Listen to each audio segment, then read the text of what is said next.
We are paid, that's all. We are God.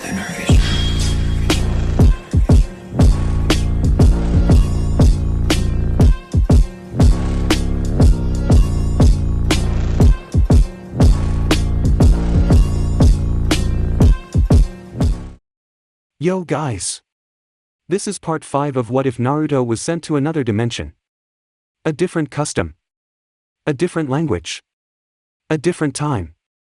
A different dimension. Damn it Kakashi, where the hell did your Kamui send me? Don't forget to hit like and subscribe and check the author in the description. Let's start. Chapter 12. Naruto's head slipped from his hand for the umpteenth time as his eyes drooped. Having carried the girls all the way back to Harjin Town in the middle of the night, Naruto had stuck around for a while as he waited for anyone to recognize the triplets. Unfortunately, they seemed to be new to this hospital and no records were found of them anywhere. So Naruto, cursing his conscience, had decided to wait until they woke up, if only to make sure they were okay. They had slept soundly all night in the beds that had been put aside for them, but Naruto had been left to sit by their sides in an uncomfortable chair and try to find rest while his spine was realigned. Feeling his neck spasm yet again as his head fell forward involuntarily, Naruto groaned and opened his eyes. The first rays of sunlight had started peeking over the horizon and began illuminating the white room in a pleasant glow. Hearing a noise, Naruto looked across and saw one of the girls beginning to squirm as she woke up. Standing, Naruto pressed the request button and within a few seconds, a nurse carrying a clipboard wandered in. Seeing Naruto hovering over near a bed, she came across.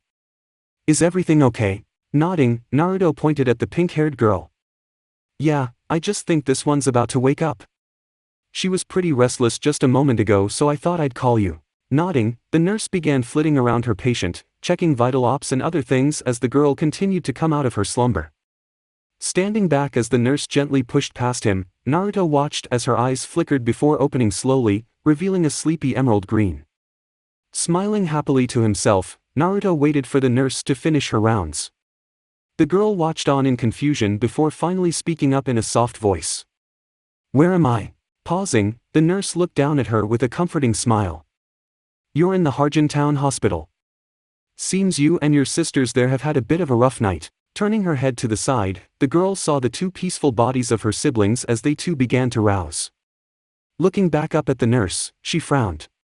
"So, how did me and my sisters get here?" Stepping back, the nurse motioned at Naruto. "This fine young lad here brought you here." Turning her eyes downward, they considered the waving blonde at the foot of her bed. "Hey there. I'm Naruto. What's your name?" Frowning for a moment, the girl spoke up hesitantly. "I'm Shelly." "So, where did you find us exactly?" Naruto didn't reply and looked at the nurse who had started busying around the other two sisters. "How about I tell you once you all wake up?" Softly humming in agreement, the girl turned and looked over at her sisters. The one on the far bed was the first to awaken. She stretched and yawned, not looking like she had suffered any long-term effects from being controlled for so long. The last of the three finally came to and mimicked the last motion, stretching and yawning loudly. Looking around groggily, they eventually realized there was a woman dressed in white flitting around them and checking their pulses and other things. Fluttering their eyes to clear their vision, the two of them looked up at the nurse and asked simultaneously, "Where are we?" Laughing softly, the nurse repeated herself. "You'll find that you are in the Harjin Town Hospital. You're safe here." Blinking a few times, the girls said nothing and let the nurse finish her duties. It took another minute or two, but the nurse finally finished up and stood back. "Well, you all seem perfectly okay from what I can see. Both of you seem to have a bit of a nasty bump on your heads, but it's nothing more than a bruise. We'll keep an eye on you a little longer just to make sure you don't pass out again for some unknown reason, but I can't see why you shouldn't be able to leave today. Best be off now, I'll see you shortly." Drifting out the door, Naruto watched the nurse as she left and made her way to the next room over. Turning his eyes back to the girls, he found 3 sets of eyes staring at him. Feeling a bit awkward, he scratched his cheek and smiled. So yeah, I'm Naruto, the guy who found you. I already know Shelly's name, so what are yours?" The girl in the middle shuffled herself up in the bed to get a better look at the blonde. "I'm Sally." The last of the 3 simply rolled onto her side and licked her dry lips. "Kelly." Nodding, Naruto looked them over again. Secretly, He is rather thankful for the little scars they had, otherwise he couldn't have told the difference between them. Shelley's face was flawless, not having a single mark on it. Sally had the scar under her right eye and Kelly had it under her left. Pulling his chair over in front of them, he sat down and sighed. Well, I guess I should start with a few questions for you. Do you know what happened last night? The girls all frowned and exchanged a look amongst themselves. The one on the far right, Shelley, spoke up. No. Not really. All I can remember is feeling really angry, seeing humanoid blurs and getting these really stupid orders from time to time that I could never disobey. The other two nodded in agreement of the explanation. Nodding, Naruto bit his lip. Well, alright then. I suppose I should tell you the way I found you wasn't knocked out like described, but rather you found me. Kelly's eyes lit up as she remembered something. I thought you looked familiar. You're that annoying gnat I nailed with the iron bar. Sorry about that. Grunting, Naruto subconsciously rubbed the spot. No damage done. Anyway, the reason you attacked me was because you were under some mind control technique by those Phantom Lord bastards. The light turned on in all three girls' eyes as they remembered and they growled angrily. Yeah, I remember that now. Those mutts wanted us for our invisibility cloak. Oh, what I'd do if I could get a piece of one of them. Chuckling as the three sisters ground their teeth in anger, Naruto shook his head. No need to worry about that. I already kicked their asses for you. They won't be able to harass you now. Looking up at Naruto, Shelley raised a delicate eyebrow. So, that means you were the guy who knocked us out of their control? The blonde nodded. Yup. They had an illusion over that barn of theirs and you were freed when I broke it. All three sets of eyes then began to sparkle as Naruto confessed he was the one who helped them. So, you saved us from those horrible men? That's just so kind. Chuckling embarrassedly, Naruto closed his eyes and scratched his cheek. Ah, well, I'd do the same for anyone really. Opening his eyes, he was startled to find all three girls now kneeling before him, hands clasped before them in wonder. But you saved us. You were the one that rescued us like princesses. Our hero. Feeling quite pleased with the way things were going, Naruto looked down at them. Well, if you really want to go that far, I suppose so. By the way, should you be out of bed? They crawled in closer to him, resting their heads on his lap. Nah, we feel fine. How can we repay you? These are our lives we're talking about here. Looking over at the door, Naruto squirmed a little. It's not that big a deal. Just a thank you is fine for someone like me. He then found his hands taken by two soft female sets which were followed up by a pair of female lips pressed onto the back of each of his hands. Looking down, he saw Shelley and Sally in the middle of kissing the backs of his hands. Instantly turning into a puddle of goo, Naruto slumped into his chair as the three girls lavished their affections upon him. When they finally relented, he looked down at them and sent them a lopsided grin. What was that for? The three girls all pouted their lips at the question. Well duh, we were thanking you. Starting to wonder about the time, Naruto shook his head. I actually meant like with words, but hey, this is just as good. Squealing, they jumped at him and began rubbing their heads into his chest. Oh Naruto, that is only the lowest of what we should do for you. How many men are there in this world that would risk their own lives for someone they don't even know? While the feminine attention was just wonderful, Naruto looked down at the girls attached to his waist and sighed. That's all well and good for the moment, but I kinda have to go. I have to finish up some business. Shaking their heads into his jacket, they hummed. No, don't go yet, we still haven't said thank you enough. What the hell have you got me into, Mistigan? This is so awesome. Despite feeling rather comfortable now, Naruto pushed them all off and stood up. Look, that's okay, but I gotta go now. I'm glad I could help, but now that I know you're okay, I'll leave you to it. No, wait. The girls all jumped up and Naruto quickly sniffed up a glob of red that threatened to spill from his nose. He hadn't really looked before, but now that they were standing before him, he wondered how he had missed their state of dress. Each had on a flimsy nightgown, the middle pulled tight around their waists. The light fabric did very little to hide the clearly naked bodies beneath, and Naruto found himself thinking that Jiraiya-sensei would currently be screaming joyously from his grave. After giving them a thorough once-over, Naruto took a step back from the extremely forward girls. Nope, sorry, but this just can't wait. Hopefully though I'll see you again soon. Take care. Dashing from the room, The girls cried out unhappily but couldn't stop the blonde disappearing from sight. As the sisters sighed to themselves, Kelly looked at her twins and smiled. "Isn't he gorgeous?" Both girls nodded. "He's like perfect. Those whisker things are so cute too." Sighing dreamily, they made their way back to the beds and laid down in them. Looking over at her sisters, Sally nibbled on her lower lip as she thought about her blonde hero. "Once we're out of here, we must go find him, if only to thank him properly." Receiving positive noises from both girls, she hummed happily to herself. Seeming it was still early morning too, she closed her eyes slowly and let herself drift back to sleep. Having run the whole way to the train station, Naruto had spotted a train in the distance as he left the three sisters. Quickly catching it, he pulled himself aboard and slumped into a seat in the rearmost cart. He grinned to himself as he thought of the impressive image he must have left. Jiraiya would be so proud. Groaning as he stretched out on the far comfier seat than what the hospital provided, the blonde yawned and tucked his hands under his head. After that busy night, he was looking very much forward to the little nap that the trip home would provide. Closing his eyes, Naruto let the gentle rocking and rhythmic clacking of the wheels over the tracks lull him to sleep. "Sir, we're here." Pitch. Struggling to open an eye, Naruto looked up to see a uniformed man standing over him. "I said we're here. We have been for 5 minutes." Rubbing his eyes as he sat up, Naruto thanked the man and yawned. Stretching as he stood, Naruto looked around and saw they were indeed in Magnolia Station. Taking a step forward, Naruto then felt a tap on his shoulder. Turning, he saw the man frowning at him. "May I see your ticket? I don't remember seeing you get on. I just need to confirm you paid." "Crap, I needed to pay for this again. I thought Urza covered that last time." Looking around, Naruto chuckled. I came through here with someone called Urza Scarlet a while back.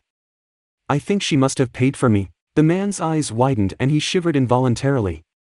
Is that so? Well then, you have yourself a fine day." Naruto's eyebrows rose at the man's reaction but just put it down to Urza having scared yet another person into submission. Nodding at him, the blonde left and made his way out to the station floor. Looking around, Naruto sighed and held his stomach as it let out an unhappy gurgle.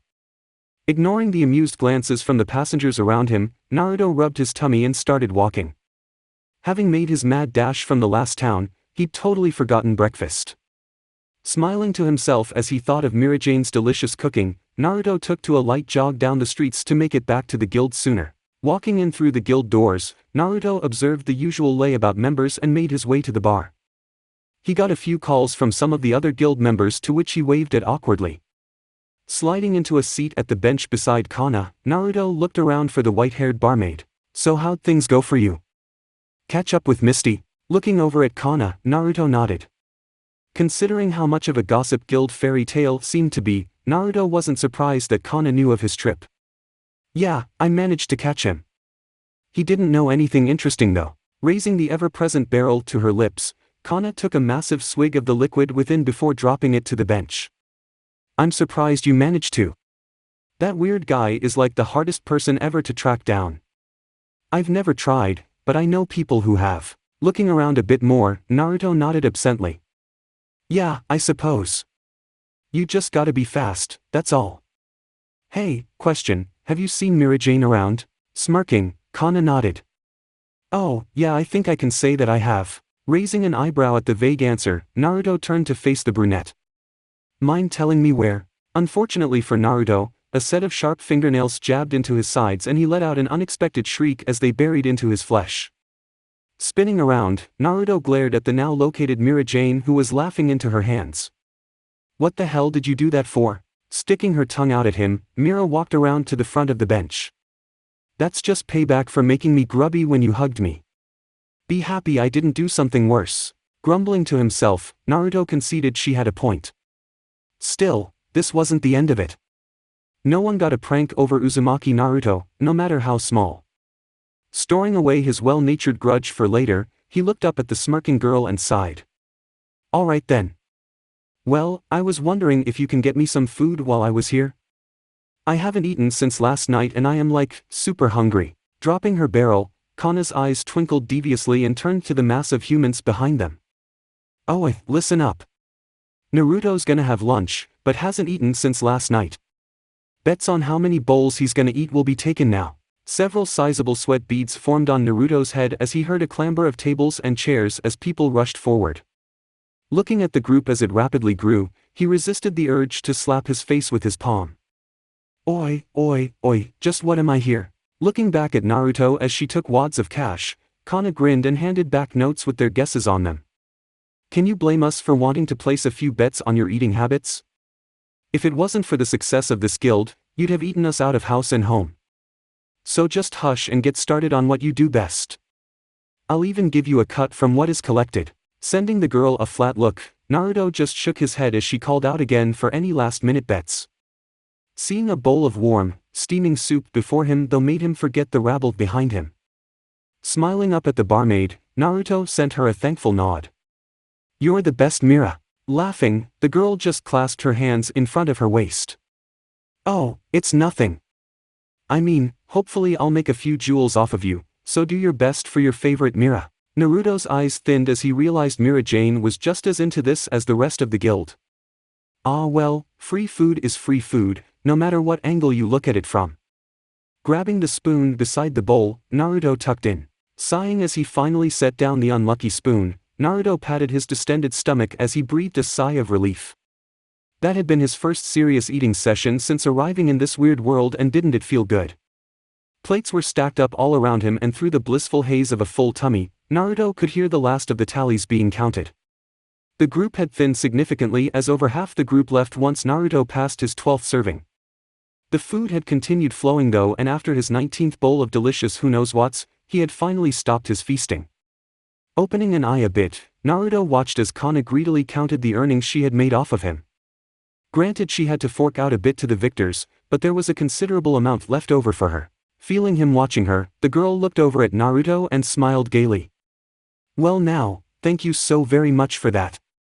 I won't have to go on another job for a month thanks to this. Here, you can have this. Sliding Naruto a relatively pathetic amount, she went back to counting the notes in her hands as Naruto raised an eyebrow at his own amount. Coughing, he reached out and tapped her shoulder.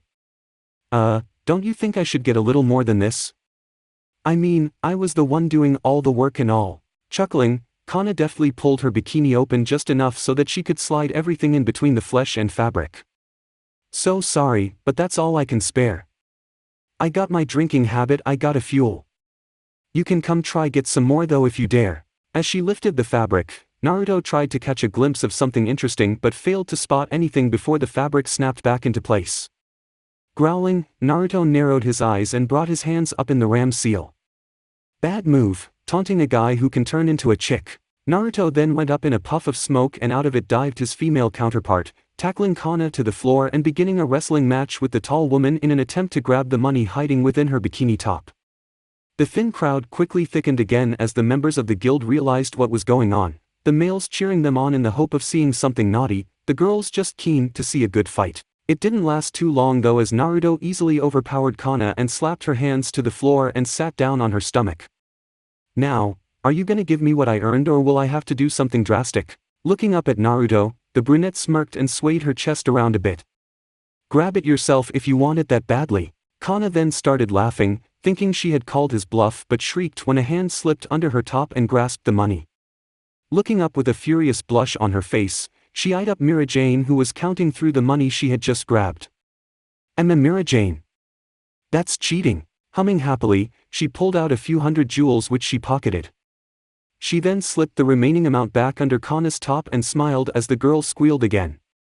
There you go Naruto, I got your cut.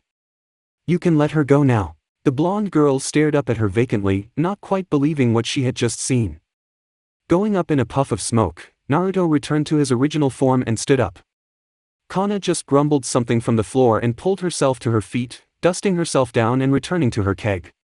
Turning to the shocked group behind them, Mira Jane sent them a disarming smile and a wave. You can go back to your seats now everyone. The show is over. There were several grunts of acknowledgement and the guild began dispersing slowly as they all went back to sit down at their chairs and think over what just happened. Turning back from them, Mira smiled as she remembered something for Naruto. Walking up to him, she rested a gentle hand on his shoulder and reached down her top. Looking up, Naruto's eyes widened, but before he could say anything, A little book was withdrawn and dropped onto the counter in front of him. Here, we'll make good time of this moment of peace. You can write your next page. Looking up at the girl despairingly, Naruto's eyebrows crinkled together and he began whining pathetically. But Mira-chan, I don't wanna. Can't you just write in it for me or something? Shaking her head, Mira grabbed Naruto's shoulder and pushed him down into his seat as he tried to rise. Nope. Then it wouldn't be your diary. Now, I won't let you move until you write me at least 10 sentences. Trying again, Naruto found himself firmly pressed back into the seat. Looking at the little book with great distaste, Naruto picked up the pen and quickly scratched down a few things. Looking up at his captor, he tried a smile. Can I go now? Looking over his shoulder, Mira-Jane had a quick count. Nope. That's only 8 sentences. Grumbling, Naruto scribbled some more things down before slapping the book closed. There, done. Can I go now? Rolling her eyes, Mira nodded. Yes, Naruto, you may leave now. Smiling, Naruto nodded and stood up. Lovely. Now, can you tell me where old man Makarov is? Placing a finger to her chin in thought, Mira-Jane looked up at the roof. I believe he had to leave on short notice for some council meeting yesterday. He should be back sometime tomorrow. Ah! Looking around, Naruto then noticed a distinct lack of high-pitched screaming. So where would Natsu or Gray be? Or any of the other regulars? Frowning slightly, Mira-Jane crossed her arms. Natsu, Happy and Lucy all decided they would take an S-class job without permission, so they are in massive trouble with the master. Urza and Gray went to get them. Hopefully they'll be back today, if not, tomorrow. Raising an eyebrow, Naruto looked down at the girl. Alright then, what is an S-class mission anyway? I've heard of S-class mages and stuff, but I don't know any details. Looking up at her taller counterpart, Mira-Jane blinked. Oh, don't you? Well, an S-class mage is someone who has taken a test to see if they are worthy of being S-ranked. Mages of this level are not only powerful, but very smart. S-class missions are usually very difficult and dangerous, involving great amounts of strength and thinking. Of everyone here, only myself, Urza, Mystigan, Laxus and one other have S-ranked clearance. Grinning, Naruto pointed a thumb at himself. Ha, I could pretty much be one then. I ain't no mage, but I managed to beat Mystigan, so that's gotta make me good enough to be S-class. The woman looked up disbelievingly. You managed to actually beat him? What about him putting you to sleep? Naruto grinned. Yeah, I can cancel that. I'm just that awesome. Pursing her lips, Mira-Jane considered the teen before her. Well, if it is indeed true you managed to beat him, you may have the qualities needed to become one, but first you need to be a part of a guild to be recognized as one. If you really wanted, you could join this one. She let the statement hang in the air as she quietly hoped that he would take up the offer. Naruto, however, just frowned and sighed. Look, I know it's a great honor and all to be asked to join, but I don't want to go joining something I'll probably be leaving soon, you know? Feeling a strange pit drop in her stomach, Mira tried to swallow a lump in her throat. True, well, I suppose I should get back to work. Those dishes won't clean themselves. Brushing past him, Naruto looked on in confusion as Mira-Jane began to noisily busy herself with the mess on the bench top. Something odd definitely happened with the pleasant girl's mood just then, but for the life of him Naruto couldn't figure it out. Casting a perturbed look at the woman, Naruto turned and made his way out of the guild. Looking up at the sky once outside, the blonde hoped Mira-Jane would work out whatever it was that was troubling her. Sighing, Naruto scratched the back of his head and looked around. Looking into the distance, he guessed he might as well train until the master came home. Channeling some chakra into his legs, Naruto jumped high above the crowd and alighted on the house roofs opposite the guild and began running. Training went as well as it could by himself. Stretches, strengthening exercises and a couple of spars with several clones kept things moving until about midday. He couldn't help but wish Urza or Natsu were here to liven things up though. Fighting yourself was only so much fun. It was a warm day, so Naruto had discarded his jacket early on in the training session to leave him in a simple black, body-hugging undershirt. As he made to retrieve his top though, the blonde paused as he heard some voices nearing him. Where is he? Mira said that he seems to like training out here, so you'd think he'd be easy to find. Jet, does it really matter? I mean, it's just a little race. No. This is important to me. Levi-chan, you don't understand what's at stake here. Straightening up, Naruto rubbed his brow with his forearm as he looked over to the three people as they pushed through a bush. Raising an arm, Naruto called out to them. "Oi, I'm over here." Hearing him call, Team Shadow Gear looked over before Jet dashed ahead of the group. Skidding to a stop in front of Naruto, he pointed a finger at the boy and looked down his nose at him. "Naruto, I'm here to challenge you to a race. I need to protect my title of the fastest mage in the guild." Dropping an eyebrow, Naruto grabbed his water bottle and took a sip. "Well, it's safe. I haven't joined if you haven't noticed." The orange-haired teen faltered slightly before bringing himself back up to full height. "I don't care. I want to test you out to see if you really are as fast as you claim." Shrugging, Naruto took another mouthful of water before swinging his arms around. Why not? It'll be a good warm-down." Grinding his teeth together, Jet narrowed his eyes. "Are you saying this race will be a simple warm-down?" By this stage Droy and Levi had reached his side and were looking up at him worriedly. "Jet, man, honestly it's not that big of a deal. Chill out for a moment and let your speed do the talking." Taking a breath, Jet listened to his friend and calmed himself. Breathing out slowly, he opened his eyes and leveled a gaze at the blonde before him. "Alright then, a race it is. Do you have anything in mind?" Looking around, Naruto considered the terrain but then shrugged. "I dunno, everything around here is too close to be considered a real race. How about a run from here to Harjin Town? That's not too far and I actually know where it is." Hearing the proposed distance made Jet start to sweat. It wasn't that far by train, but to walk the distance would take a good half a day. Not one to back down from his challenge though, Jet swallowed his nerves and sent the blonde a grin. "Fine. That'll be a good distance. You ready?" Levi however was a little more shocked and looked at the two with wide eyes. "You can't be serious, can you? That's ages away." Laughing, Naruto ruffled the girl's hair, oblivious to the instant looks of death he received from the two males. "Nah, we'll be back in about half an hour I'd say. That is, if Jet's as fast as he thinks." He looked over at the mage and grinned as he saw him puff his chest out indignantly. "I won't dignify that with a response. Ready?" Chuckling, Naruto lowered his center of gravity and bounced on his toes. "When you are." Glancing over, Jet called out to Levi. "If you would count us down please." Holding a hand to her chest, Levi looked at them worriedly, but nodded nevertheless. Okay, well, 3, 2, 1, take off." Before she had even finished the final word, 2 clouds of dust exploded up from where the 2 teens were once standing. Waving their hands in front of their faces and coughing as the dirt invaded their lungs, the 2 remaining people ran from the cloud and looked out with tearing eyes. Letting out a breath of amazement as her vision cleared, Levi's eyes widened as she saw a rising plume of dust rapidly disappearing into the distance. "Whoa!" Rubbing his eyes alongside her, Droy also watched on in shock. "I don't think I've ever seen Jet run that fast before." Simply nodding, Levi just watched as the clouds dissipated as the men disappeared into the distance. Dashing along beside Jet, Naruto couldn't help but let out a bark of laughter. "Damn, you weren't kidding when you said you were the fastest. This is awesome." Jet however was far more focused on maintaining the speed he was currently traveling at than talking. He had never been pushed as far as this by anyone ever before. What's more was that this new guy was more than happily keeping up with him. Growling internally, Jet channeled more magic into his legs and shot forward in another burst of speed. Watching the orange-haired boy begin to draw away, Naruto grinned. He hadn't been expecting him to put up as good a fight as he was, but it was incredibly fun. Drawing level with him again, Naruto called out to him.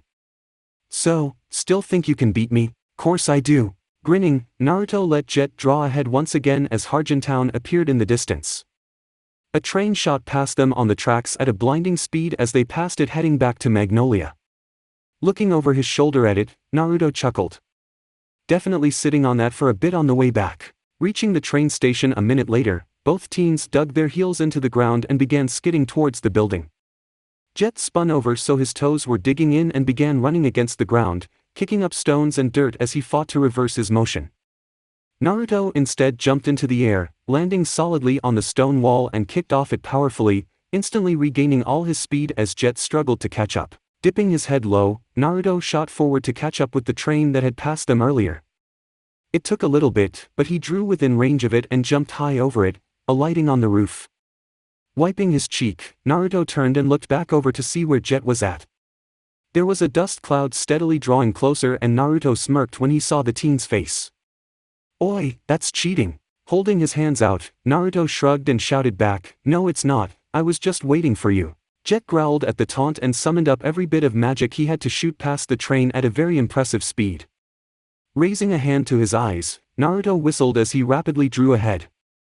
Jogging down the roof towards the front of the train, Naruto kicked off it and landed solidly at the front of the engine, his legs blurring into action and drawing him away towards Jet. Dashing back towards Levi and Joy, Jet grinned victoriously as he looked around.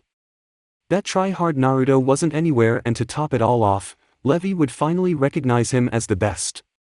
Life was good. Skidding to a stop before them, Jet let his magic drop and he instantly collapsed to the ground, his chest heaving after all the energy he had to exert.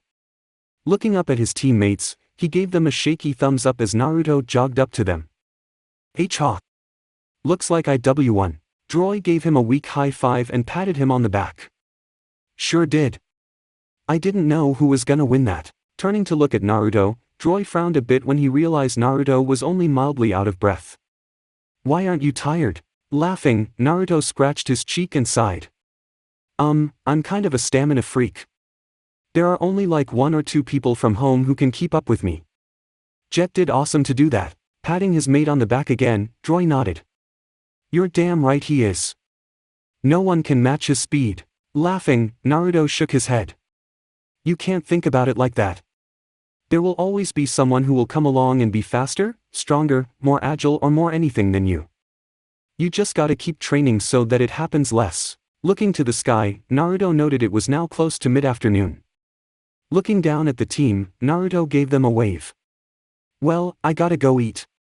I'll see you at the guild, yeah." Looking up from rubbing Jet's back, Levi frowned. "Why don't you just walk with us?" Laughing, Naruto brought his hands up in a cross. "'Cause I'm already there." And then in a puff of smoke, he was gone. Blinking as he regained the memories mid-meal, Naruto chuckled and tucked back into his food. "So Jet did beat me. Nice." Stretching out on a tabletop, Naruto looked over at Kana as the girl studied a row of cards before her. "So have you found anything?" Slapping down another card and flipping one over near the center of the group, she grumbled something before speaking up. "Naruto, dude, I already said that if I divine any information on Mystigan, I'll tell you the second I find it." Groaning, Naruto rolled over onto his stomach and kicked his feet in the air. "I just wish Makarov would come home already. He'd know where Mystigan is." Rolling her eyes, Kana shook her head. "No, he wouldn't. Hell, with how secretive he is, I don't even know if Mystigan knows where Mystigan is." Trying to work out that sentence, Naruto frowned and gave the brunette a minute's worth of silence. Towards the end of it though, Kana growled and flipped her cards all over. "Damn this. I can't find him anywhere, and no, don't look at me like that. I've tried 7 times already and got the same answer. Naruto, I tried, so now pay up." Sighing dejectedly, Naruto handed over her some of the money he won from her. Grinning happily, she pocketed the jewels for later and slung an arm around his shoulder. "Aw, come on now, don't cry. Here, have a keg with me." Looking up at her, Naruto gave her a flat look. "I'm not crying, and why would I want to drink that poison you seem to feed off?" Grinning happily, Kana reached around behind her. "I thought you'd never ask. You see, being a part of this guild means you gotta deal with some crazy things. This is my way of dealing, and I love to share. So please, drink up and enjoy the moment with me." Finding a mug of Kana's powerful drink in his hand, Naruto looked at it skeptically. If he didn't know any better, he could have sworn that the liquid was actually eating into the wooden cup. Feeling a hand pat his back, Naruto looked up at the devious woman. "Come now, it ain't that bad. It's just like losing your virginity. Burns like all hell first time around but gets better from there."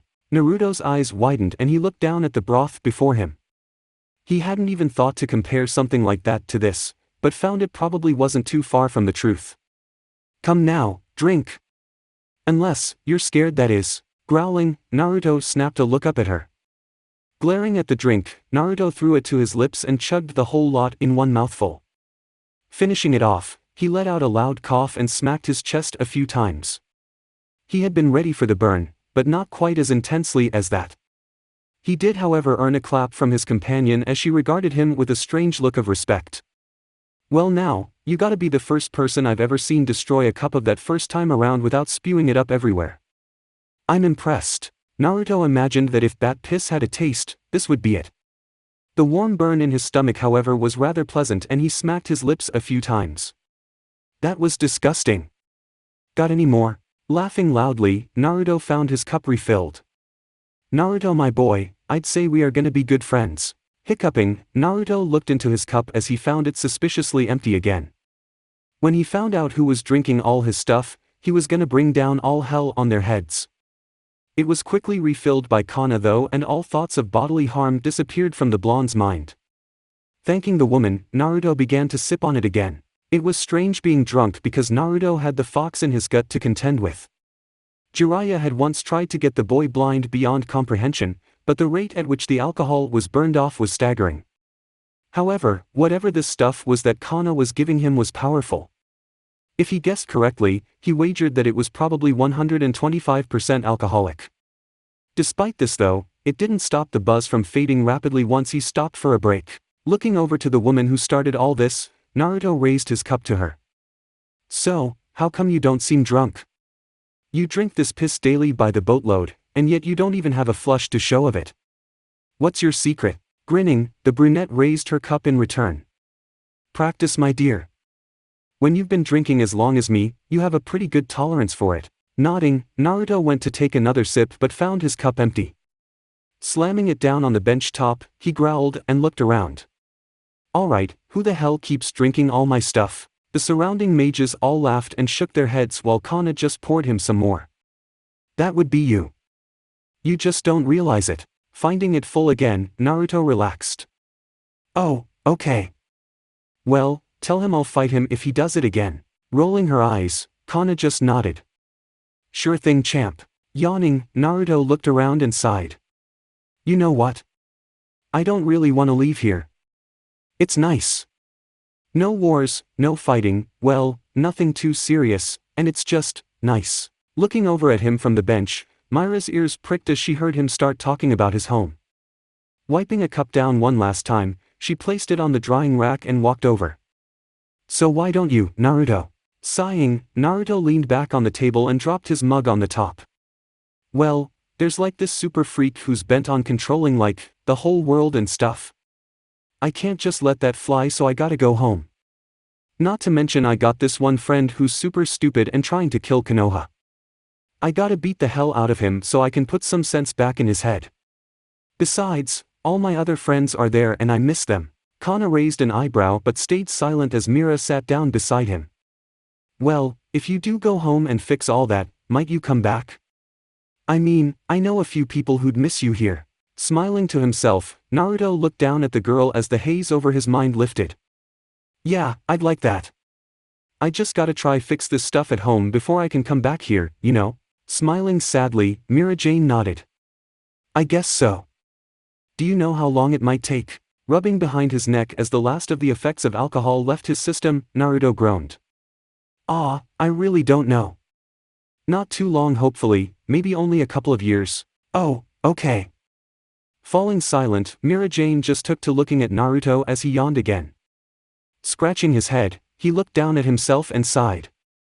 Well, I better have a shower and get ready for bed. Standing, he went to walk but was stopped by Kana.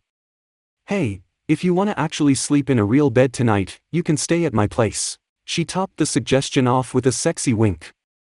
Naruto instantly started blushing all shades of red as his mind went into overdrive. Oh, the possibilities. Trailing off as she started laughing at him, Kana sent him a less sexy and bit more of a wily wink. Bah, I was just kidding. I got a spare. It's comfier than the one in here.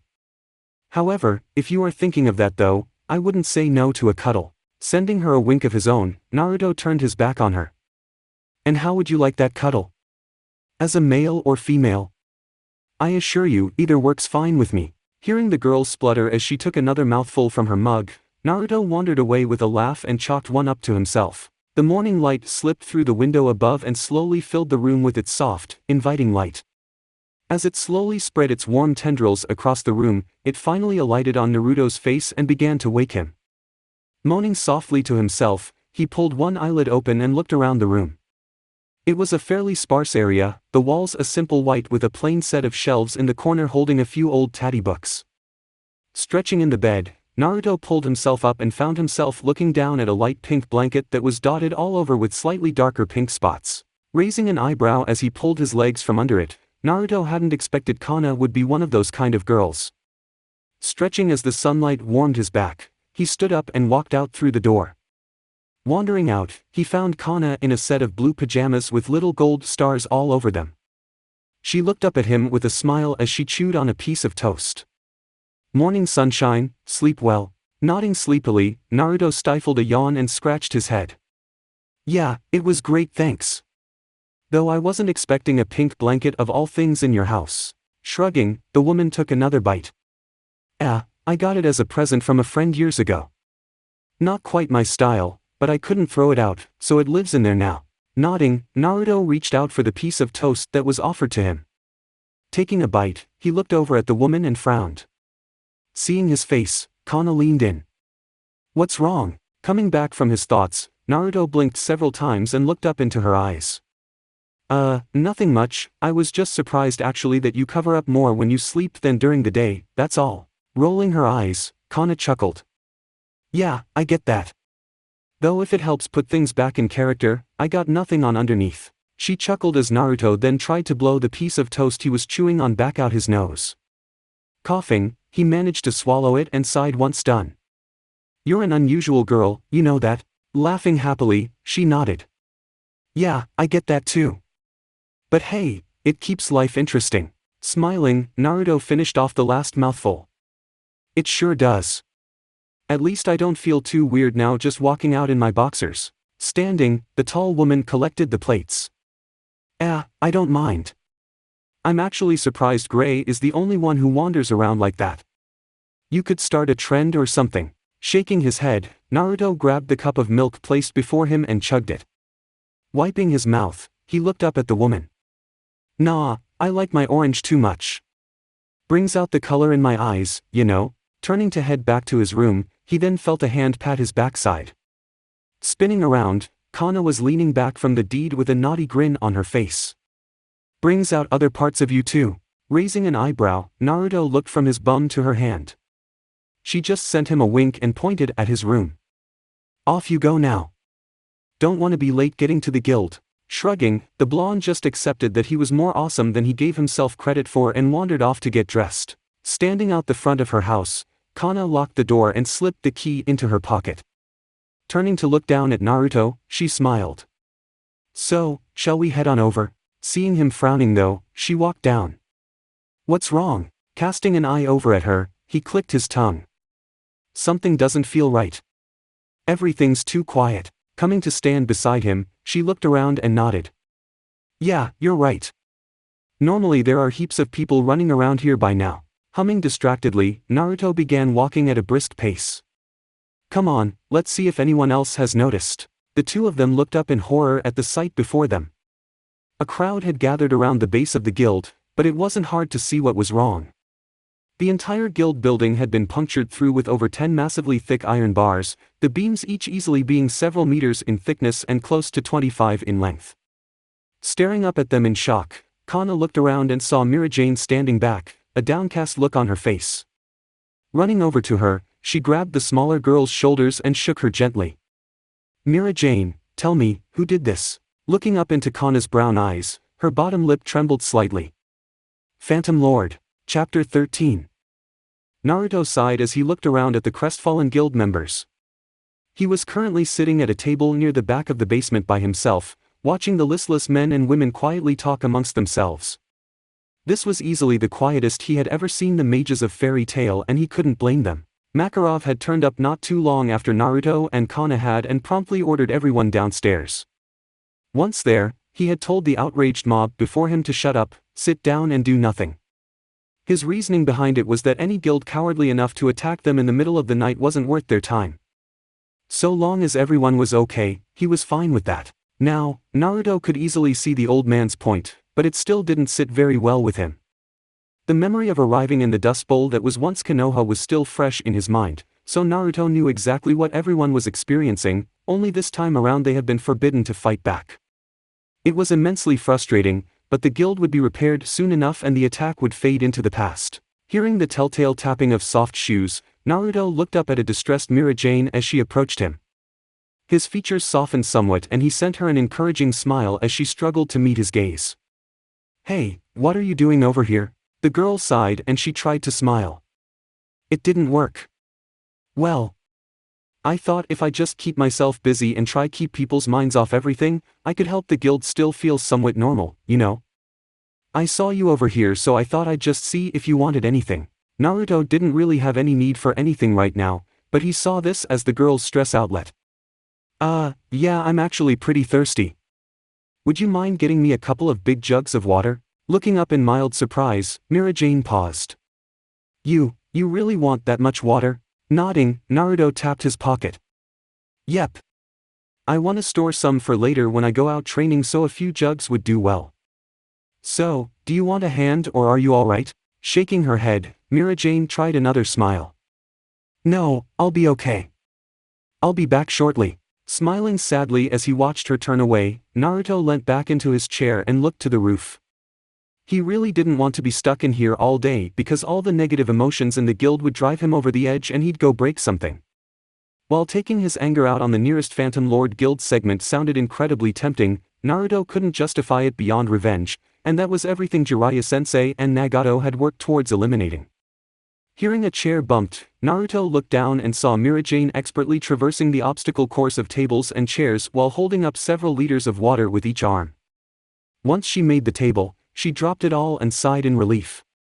"Well, there you are, Naruto. Is there anything else you need?" Shaking his head, Naruto looked up at Mira and gave her a warm smile. "No, that will be all. I'll be heading out now to train anyway. If you need me, you know where I'll be." Doing her best to sound happy, Mira-Jane nodded.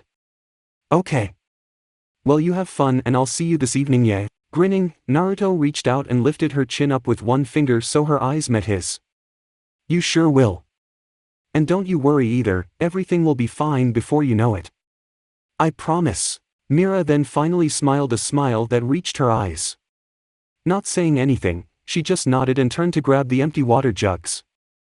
Happy that he had managed to lift the girl's mood for a little while at least, Naruto turned and walked to the stairs. Standing under the midday sun, Naruto fished out his seal and released a little water to drink. He had been sparring with himself for the last few hours in an effort to calm himself down and it had been a little help. He still wanted to destroy something, but it was more directed at inanimate objects now. Sitting down for a short break, Naruto squinted up at the sky and began pondering his situation again. As much as he was trying to avoid it, the blonde was becoming rather attached to all his new acquaintances. They were all such a breath of fresh air from all the fighting and battle-worn faces that he was getting used to seeing back home. He'd be lying if he said he wasn't enjoying it here, but duty came before pleasure. The lack of options, however, was quite a hindrance. Mystigan had proven to be a seemingly dead end. Naruto still wanted to chase him down for more information, and his original spawning ground was useless unless he suddenly developed some time/space ninjutsu that rivaled Kakashi's technique. Taking another sip from his seal, Naruto suddenly startled as he remembered something. His summons. They had reverse summoned him to Mount Mayaboku a couple of times, so maybe his toads could reverse summon him from here. Kicking himself repeatedly for letting this gem of an idea slip his mind until now, he nipped his thumb with his teeth, breaking through enough layers to draw blood. Flicking through a short list of hand seals, Naruto slapped his palm down on the ground. Kuchiyose no Jutsu, summoning technique. A circle made up of small squiggles encompassed his hand while several straight lines shot out from the point of contact. A small billow of smoke went up and Naruto cheered in excitement. "Yes! Gamakichi, am I glad to see you." However, as the smoke cloud cleared, Naruto halted in his celebration as he looked down. Instead of the spunky orange toad with a snazzy blue overcoat, there flapped around a tadpole. Kneeling down, Naruto looked at the tiny thing before it disappeared from a lack of water. Sitting back in confusion, Naruto looked at his hands. He had used the same amount of chakra as usual to summon his little buddy, didn't he? Trying again, Naruto called out the technique and was rewarded with the same tadpole. It disappeared faster this time, obviously not having recovered from the last summon. Crossing his legs under him, Naruto also crossed his arms in thought and frowned. He had only ever made the mistake of summoning a tadpole when he had first learnt the technique, and that was because his chakra had been all out of whack. The weird thing though was this tadpole was teeny tiny, like not even a quarter the size of Naruto's first ever attempt. It was the size Naruto could have expected an average civilian to have created, had they been able. Having a quick feel through his own power, he certainly couldn't say it wasn't a mistake of his own. His chakra was still present as always, and his control was good enough that it shouldn't have mucked up now after so many times of having performed the technique. A few other possibilities as to why it couldn't work ran through his head, but none were really concrete. Growling, Naruto pumped more chakra into the technique this time. Kuchiyose no Jutsu, summoning technique. Again, he got a tadpole, though marginally bigger. Kuchiyose no Jutsu, summoning technique. Same result. Kuchiyose no Jutsu, summoning technique. Growling, Naruto looked at his hand in frustration. Why won't you work? Falling onto his back, Naruto looked to the clear sky and growled again. All the hard work he had put into calming himself had all but vanished, and now Naruto had the overwhelming need to vent his anger by kicking someone's head in. Sitting up again, Naruto took a deep breath and willed the violent thoughts away. Trying to focus on something else, Naruto thought back to the massive tornado he had created back when he was helping out the guild with Eisenwald. Bringing a hand up in front of him, he began circulating his chakra around it, idly noting that watching the new technique seemed to calm his nerves. The ball of rotating air then began working its way down his arm as he willed his chakra to push it down, spinning the current around his limb in a protective shroud. Halting its movement just before the elbow, Naruto lowered his hand to the ground to see what would happen. At first all that happened was the air currents were disrupted and a few sticks and small rocks were thrown around. As he upped the amount of chakra though, the winds began to eat into the ground and pulled lumps of dirt out, absorbing them into the mini tornado in the process. The rapidly spinning twigs and rocks however bit into his skin though, so Naruto had to drop the technique before his arm was shredded. Staring at the healing cuts thoughtfully, Naruto replayed the technique over in his mind. Keeping it that close to his skin would hurt more than anything, and unless he had the chakra control of a Hyuga, he wouldn't be able to protect himself. It was looking like it was going to have to be a larger size technique so he could control it enough so that it didn't cause him harm. Sighing as he dropped the technique, Naruto thought back to the most pressing problem with a clearer mind. Creating new attacks could wait. Frowning as he considered his summoning problem, Naruto groaned and ruffled his hair. Right now, the blonde guessed he'd just get angry if he kept at it. Feeling his stomach growl loudly, Naruto looked down. He'd been just as shocked as everyone else at the attack on the guild and as such, had totally forgotten about eating more. Standing, Naruto dusted himself down and looked back at the guild. It was past lunchtime and if he was lucky, Natsu and the rest of the crew might have gotten home in that time. There wasn't much he could do on an empty stomach anyway, so with a jump, Naruto headed back to the guild. Hearing a thump and a frustrated scream from within the guild, Naruto rolled his eyes and smiled. It seemed like Natsu was home. Walking down the stairs, Naruto watched a clearly drunk Makarov dashing for the toilets, hands clamped down over the front of his shorts. Turning to look at where he came from, Naruto spotted the familiar red, pink, black and blonde locks of the strongest team in Fairy Tail. Wandering over as Natsu exploded in anger again, Naruto raised a hand in greeting as they noticed him. Howdy. Did your mission go alright? Frowning, Urza looked over at the other three. Thankfully it didn't go too badly. They are extremely lucky however that the master isn't in a state to punish them for this clear violation of the rules.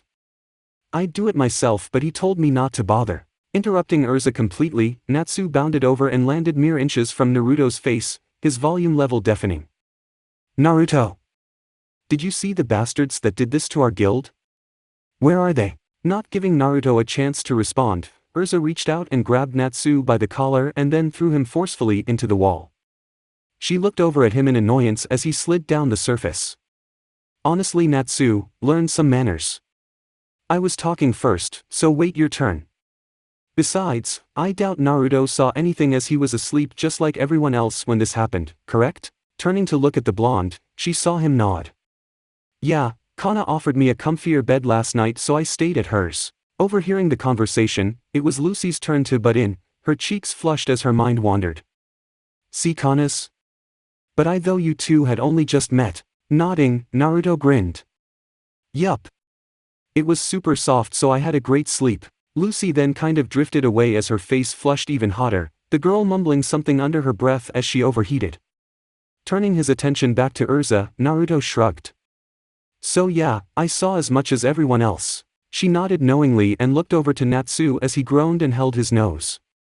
Okay, I have finished speaking now, so if you have anything you want to say to Naruto, you may now. Pulling himself to his feet, Natsu looked over at Naruto and frowned. So did you try chase them down, or did the master stop you too? Naruto shook his head. I'm still not a part of the guild, so Makarov really can't tell me not to. However, I didn't chase them for the same reason Makarov didn't. Natsu gave him a questioning look. Because it's forbidden by the council? Sweat dropping, Naruto shook his head. No, it was because no one was hurt. Frowning, Natsu pouted. But what about the guild? It's completely destroyed. Leaning back on a table behind him, Naruto shook his head. Here, let me ask you a question. What do you think is fairy tale? What makes fairy tale, fairy tale? Pausing at the unexpected question, Natsu thought for a second. The guild obviously. This is the guild fairy tale. Naruto leaned in a bit. So this building is fairy tale? Without it, there is nothing left at all. Frowning at the curve ball, Natsu considered his next answer. Well, no, we're all still here. Leaning back, Naruto smiled. And that's why I didn't chase them. It's not the building that's fairy tale, it's the mages that make it up. This whole place could be destroyed, but if everyone is perfectly okay, fairy tale will survive. Eyes widening at the revelation, Natsu blinked several times. So that's why Makarov didn't chase them down. Naruto shrugged.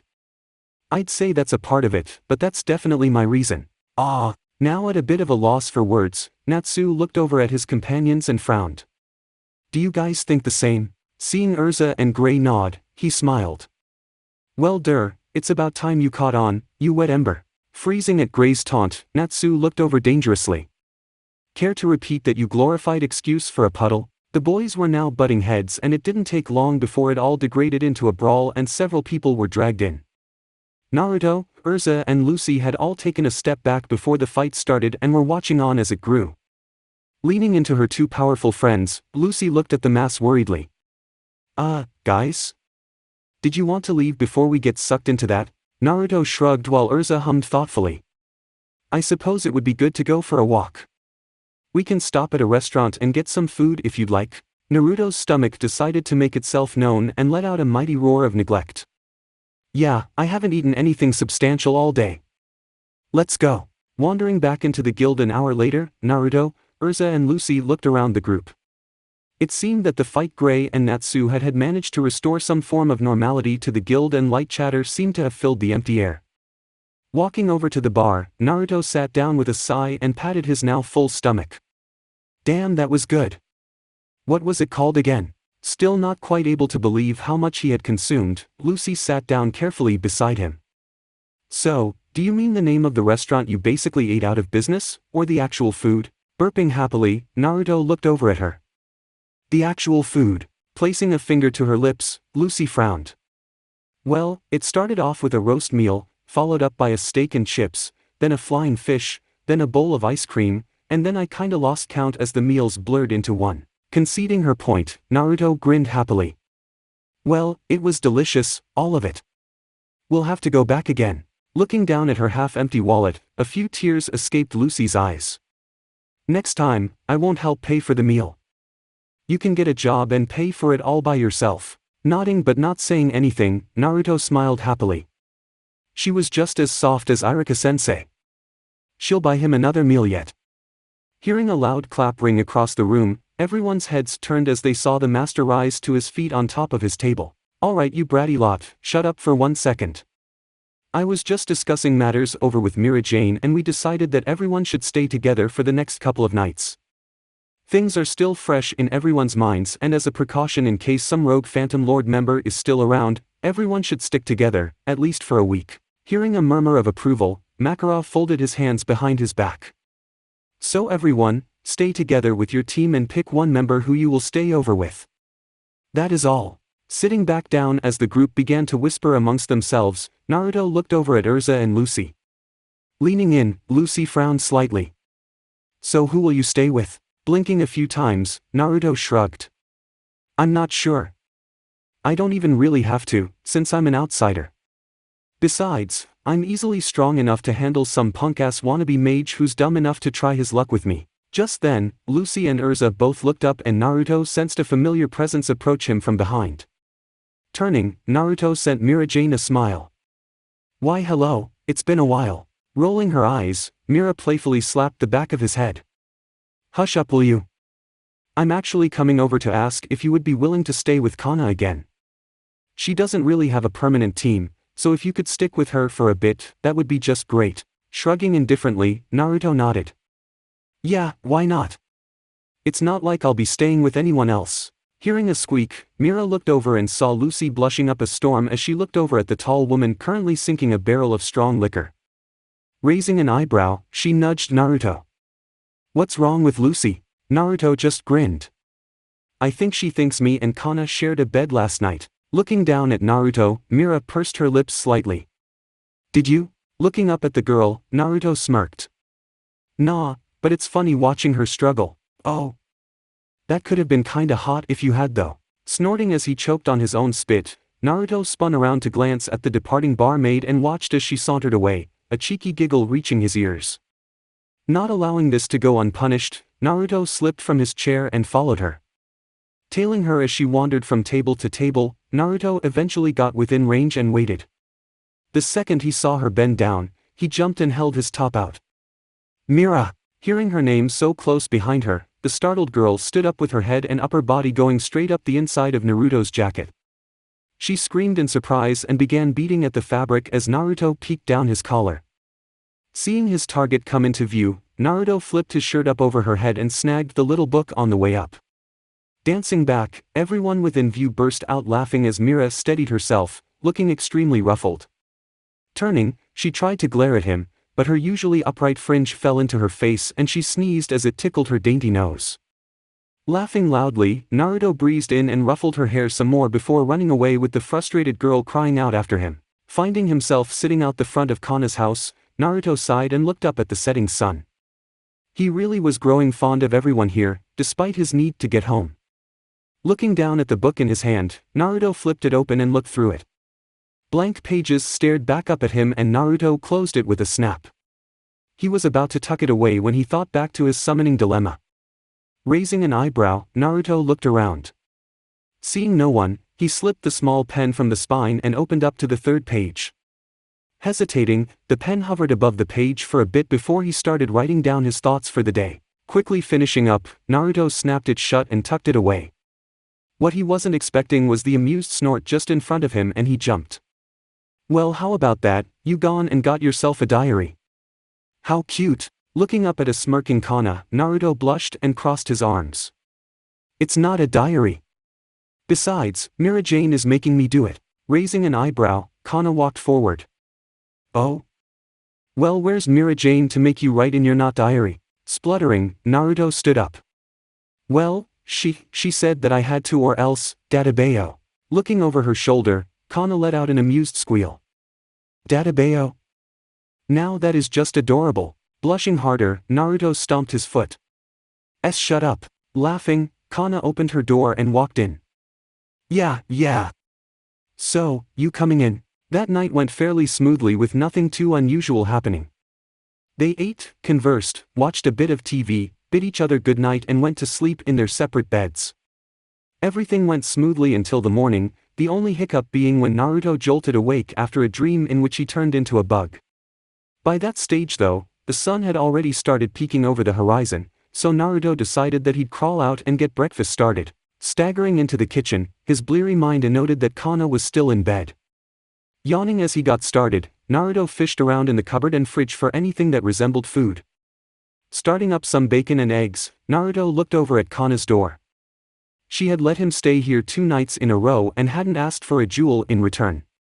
So cracking another egg into the pan, Naruto got started on her breakfast. Flipping the bacon, Naruto looked over at the door and raised an eyebrow. He had thought Kana would have arisen by now, after all the noise he made. Shrugging, he flicked off the gas and loaded the meat and eggs onto a plate for each of them. Walking over to her door, he kicked it several times and called out. Kana? You in there? Hearing a rustling of covers, her voice floated back out. Yeah, still here. You can come in if you want. Standing back, Naruto lifted his foot and twisted open the handle with his toes.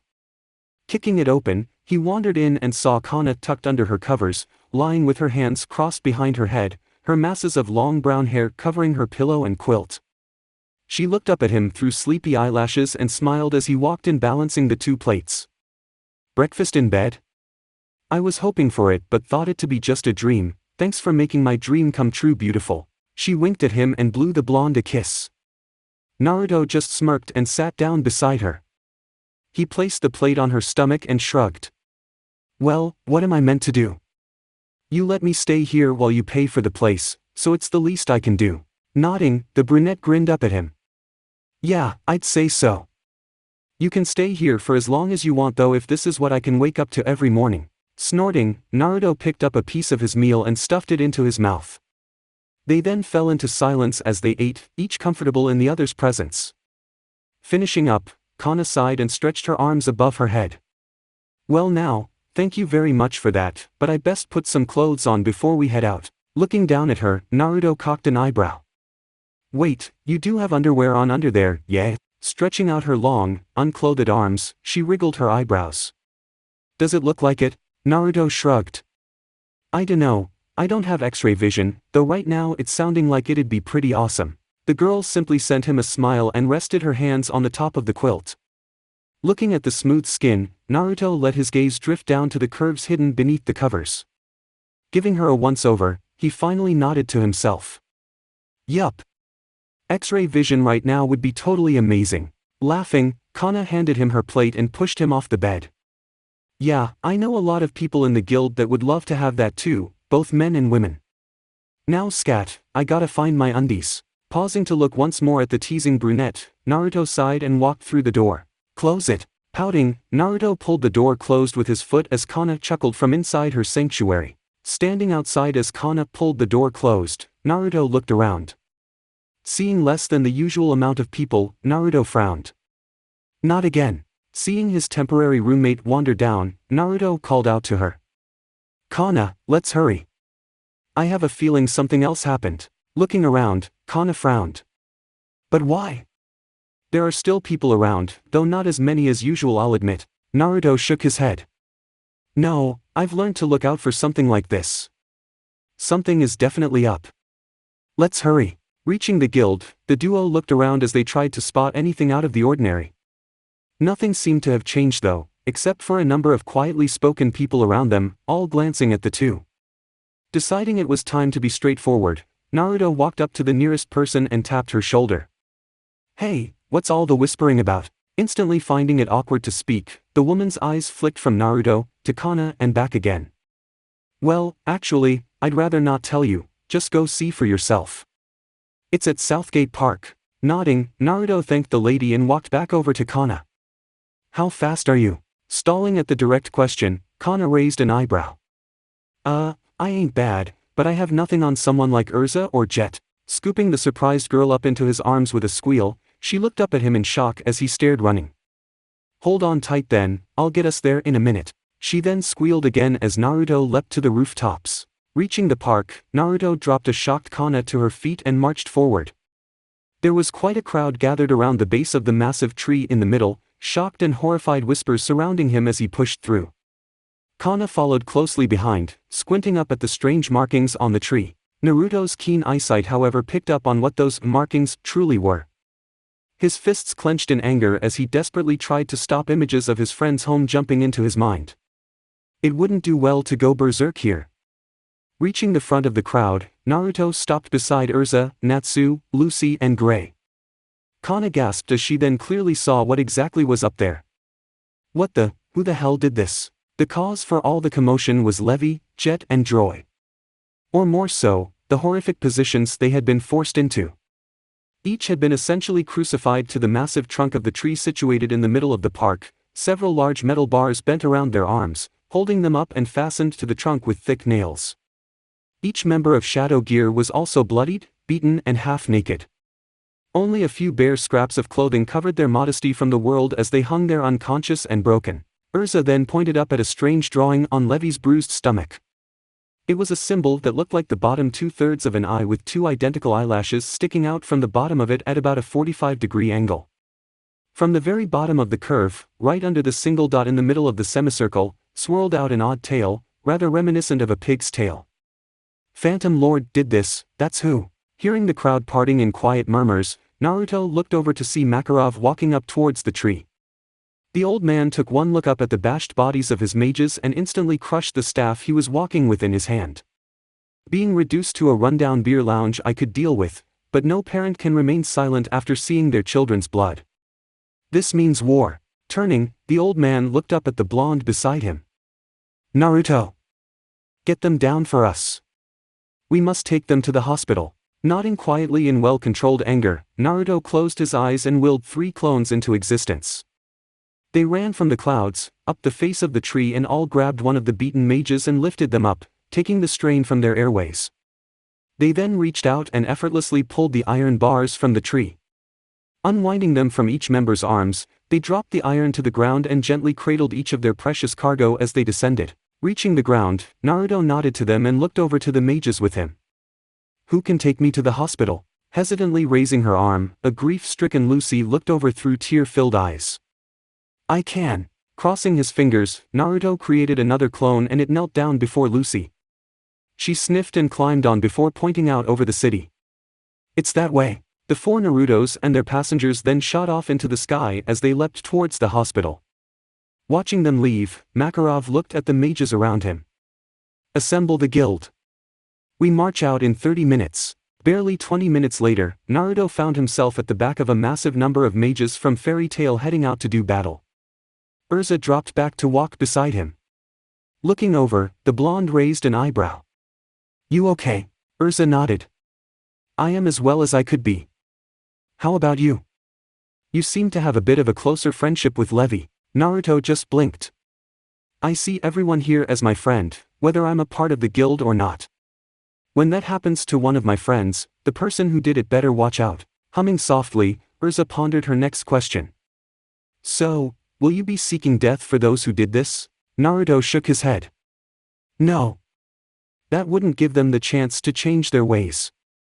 I am not above kicking that error into them in the form of broken bones though. Happy with the response, Urza's face hardened. Very well. Just make sure you leave some for me. Cracking his knuckles, Naruto glared ahead at the town that appeared over the sweeping hill. Can't promise that, sorry. The mages inside of the Phantom Lord Guild were all laughing and talking loudly amongst themselves, obviously pleased with the destruction of Fairy Tail's headquarters. The fact that their star member had also roughed up a couple of those flies only added more fuel to their joy.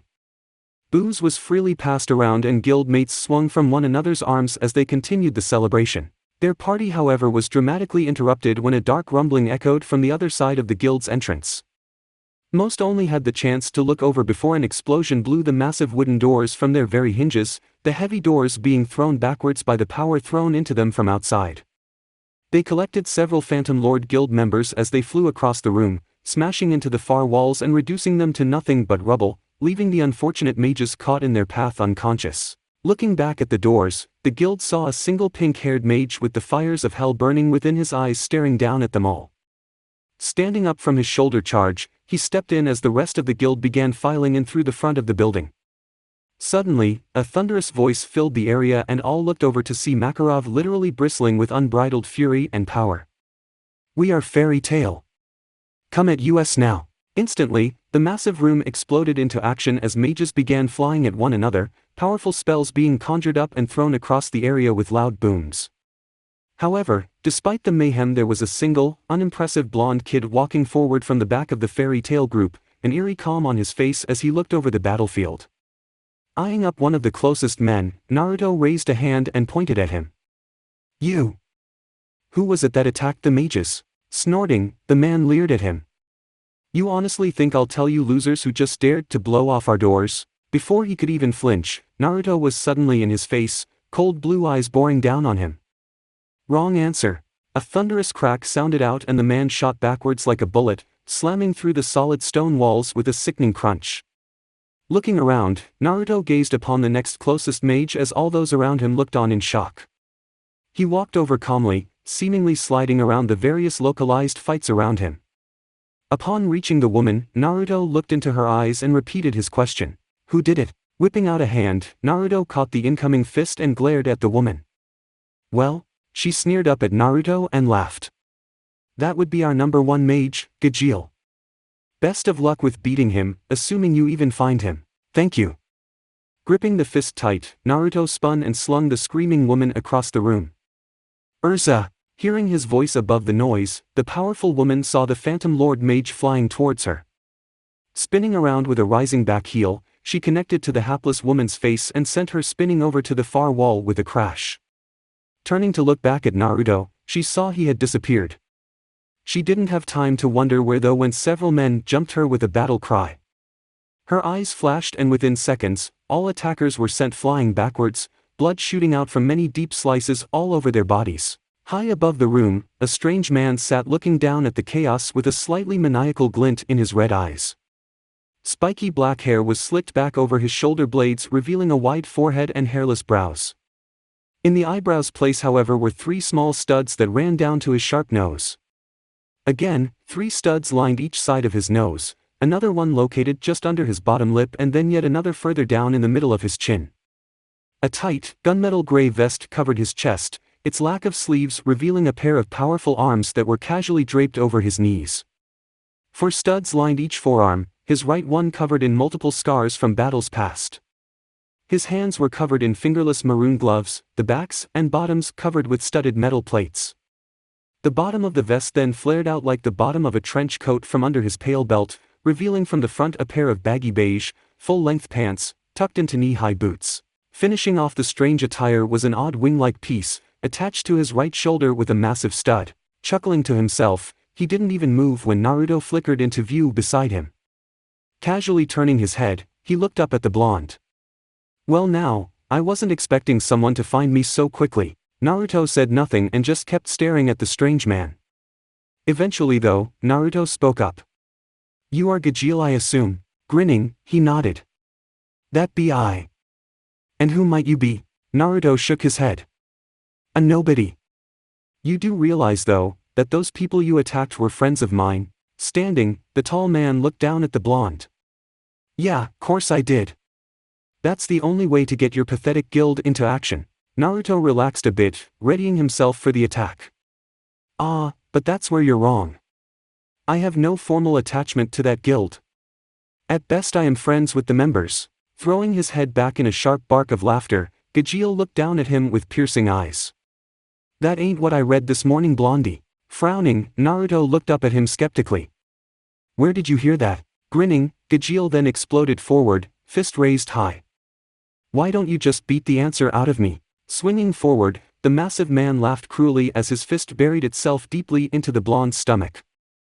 Naruto's eyes widened in pain and his mouth flew open as droplets of spit shot from his mouth. No droplets landed on Gajeel though, as suddenly, the resistance around his fist seemed to explode, leaving him staring at the dissipating cloud in surprise. Behind that however stood Naruto, an angry glint in his eyes. I thought you'd never ask. Flashing out in a display of blinding speed, Naruto's foot buried itself deep into the massive man's stomach and blew him backwards. A shockwave exploded out from the point of contact and Naruto watched on impassively as the man blew a huge hole through the stone wall, his body flying away into the distance. Flashing to the hole, Naruto created a clone and jumped into the sky. The clone rolled over onto its back and Naruto placed his feet on the others, and then both kicked off, the clone dispelling under the force while Naruto was sent rocketing after Gajeel. Grunting as he hit the mountain face, Gajeel silently thanked his ability to turn himself to metal as he was buried deep into the ground. That midget packed a solid hit. Digging his way out, the raven-haired man shook himself free of dirt and was unsurprised to see the blonde standing before him, as calm and collected as ever. Letting out a laugh, Gajeel pointed at Naruto. I gotta hand it to you, there ain't been many people who have hit me that hard before. Naruto just started walking towards his opponent. I assure you, before the fight finishes, you'll know that there is no one in this world who could match how hard I'll hit you. Cackling, Gajeel sneered at him and crooked a finger at him. That's a big call there. Come to Papa and show me what you got. His eyes then widened as Naruto suddenly disappeared in a puff of smoke. Wah! Not even given a chance to finish his question, a punch nailed the man in the middle of his back and sent him spiraling away into a large rock. Jumping to his feet, Gajil's eyes flicked around in hopes that he could spot the elusive blonde. "Come out and play like a real man. Stop hiding behind your little puppets." Seeing Naruto walk up from behind the rock, the man grinned. "So, you decided to listen?" Naruto said nothing and continued to walk towards him. Gajil just laughed however and spun around as Naruto flew in from behind. "You think you could get the drop on me twice, hey?" "Don't think so." Lashing out, Gajil's arm suddenly turned into a thick metal beam and shot out towards the blonde. The iron smacked Naruto solidly in the gut and blew him backwards. The Iron Man let out a victorious laugh, but it was cut short when that Naruto suddenly exploded. "Yes, I did listen. Best watch where you're looking." Growling, Gajil spun around and slammed his metal arm into the ground, rock and dirt exploding out from the point of contact. Naruto's eyes had easily tracked the sweeping movement however, and had sidestepped at the last minute. Sweeping a foot under Gajil's legs, the man found himself airborne for a split second before Naruto dropped a heavy elbow deep into his gut. Spit and a little bit of blood shot from the man's mouth as the blow ruptured some blood vessels within his stomach.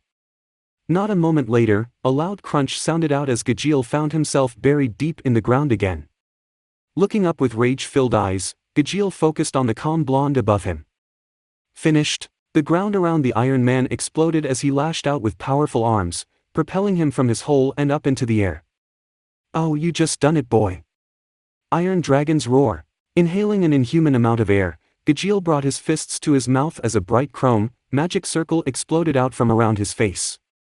Screaming out in effort, a deep gray tornado suddenly howled out and shot down towards Naruto. Jumping backwards, Naruto noted how the powerful wind obliterated the ground where it made contact, tiny blades of razor-sharp metal within the screaming attack shredding anything they came in contact with. Frowning as Gajil directed the attack to follow Naruto, the blonde danced sideways as the tornado quickly caught up to him. "No time." Letting out a massive laugh, Gajil threw his head to the heavens as he watched his attack catch up to and completely strip the boy of his flesh. Falling to the ground, the man walked over to the hole and looked in expectantly. What he saw however was a mass of rubble from a destroyed boulder. Spinning around just in time to catch a fist aimed at his face, Gajil smirked at the blonde. "Got a few tricks up your sleeve, eh? Try this then." Clamping his powerful grip down on Naruto's fist, he reared back and ready to punch.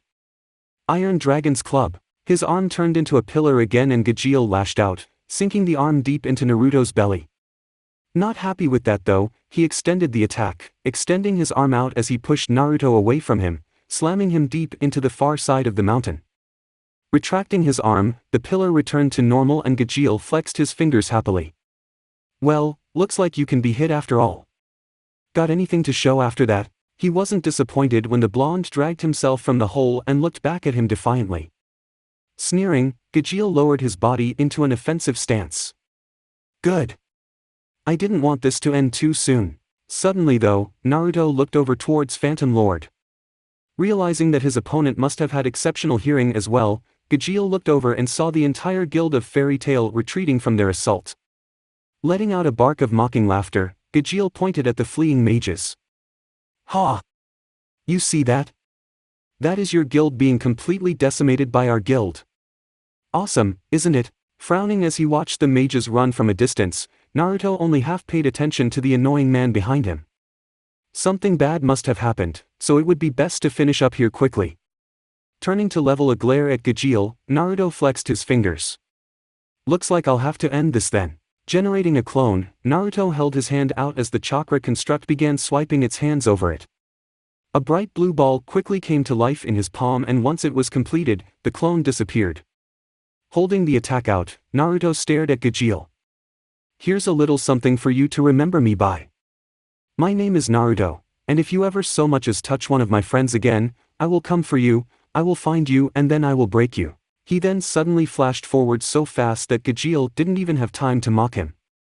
Rasengan, spiraling sphere. The blue ball sucked deep into the man's stomach and he let out an agonized yell as he was fired backwards into a large boulder. Crunching deep into it, Gajil's eyes flickered in pain before he passed out. Looking at the man in distaste, Naruto turned his back on him.